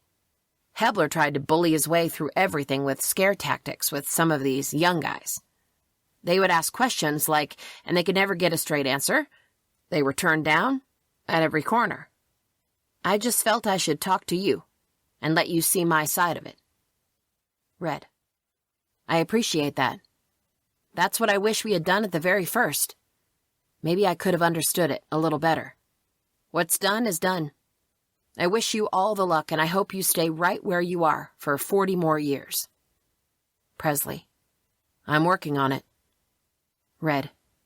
You gotta get healthy, Elvis. You haven't been healthy for a while. Presley. Oh, yes, I am. I just had an absolute physical head to toe in the last 3 weeks. One of those things that is required by Lloyd's of London. That thing I had, that lower intestinal blockage, corrected itself. I went on a weird liquid diet. That big intestine down there has to have bulk. Went on a diet. 20 days of diet. And I heard that was another mistake. Turns out that large intestine had nothing to work with, so as a result it stopped working. I keep hearing that shit about being fat and middle-aged. Red. No, you ate a lot, but you weren't fat. You could tell there was something else wrong. Something was wrong inside. When I tried to talk to you about it, you'd get mad. You wouldn't listen. We were worried about it. Presley. You know, I thought I told y'all it was the lower intestine. I'm supposed to undergo surgery and take part of it out. That was psyching me out because I didn't know what it was. Red. Well, I'm glad it's all straightened out. I really am. Presley. It's been straightened out a long time. It's just a failure to communicate. What we have is a failure to communicate. Like that song Roy Hamilton did, understanding solves all problems. Red. We didn't have much understanding there. Presley. I don't know whether it was you and I, as much as it was coming from someone else. You know, negative vibes. Red. I'm not into the psychic thing. Presley. I'm not either, but I do know we are constantly sending and receiving all the time. I could feel the negative things, but I couldn't exactly pinpoint what it was. I just reached a boiling point. Hoped that you would understand it. It was a temporary thing. That was what it was. I didn't feel I could communicate with anybody. I felt terribly alone. You know, like that number 8. The thing that says they're intensely alone at heart. For this reason, they feel that they feel lonely, but in reality, they have warm hearts toward the oppressed. But they hide their feelings in life, but do what they please. Well, I'm a number 8 person, and so are you. Red. It's been lonely, man. I can tell you. Presley. Well, I can see it. Maybe I was absent and listening too fast. It bugged me when you were talking to Charlie and said I was all fucked up. I'm not. I got a daughter and a life. What profiteth a man if he gains the world and loses his own soul? I love to sing. Since I was 2 years old. We were sitting here playing the guitar and singing some songs. Love is a many-splendored thing. And me and Charlie talked about that harmony part, missing that harmony part. Red. Well, what can I say? I miss singing it. Presley. Well, look, you take care of yourself and your family, and if you need me for anything, I would be more than happy to help out. Red. Appreciate it. Presley. I mean it. I don't give a goddamn. And that ain't got a goddamn thing to do with articles or no publications or none of that shit. That I've heard. I've just heard rumors, bits and pieces. I don't know nothing. I was on tour and thing. I have never sat down with anybody and had it laid out to me. I just know that you as a person, and Pat, if there is anything I can do, any way of getting a job, anything else, let me know. I'm still here, son. Red. I appreciate that. And I will tell Pat what you said because she was hurt, and the kids were hurt. Presley. All of us were hurt. It's like that song, Desada Dorada. Listen to the dull and the ignorant because they too have a story to tell. And then Hank Williams wrote, you never walked in that man's shoes and saw things through his eyes. After analyzing the blamed thing, I can see it. I can see it clearly. That's why I say anything I can do at all. Worried about the book? I don't think so. Not on my part. You do whatever you have to do. I just want you and Pat to know I'm still here. This has been Elvis. What Happened? Written by Steve Dunleavy. Narrated by Amanda Fichter. Copyright by Steve Dunleavy. Production copyright by WH Audiobooks.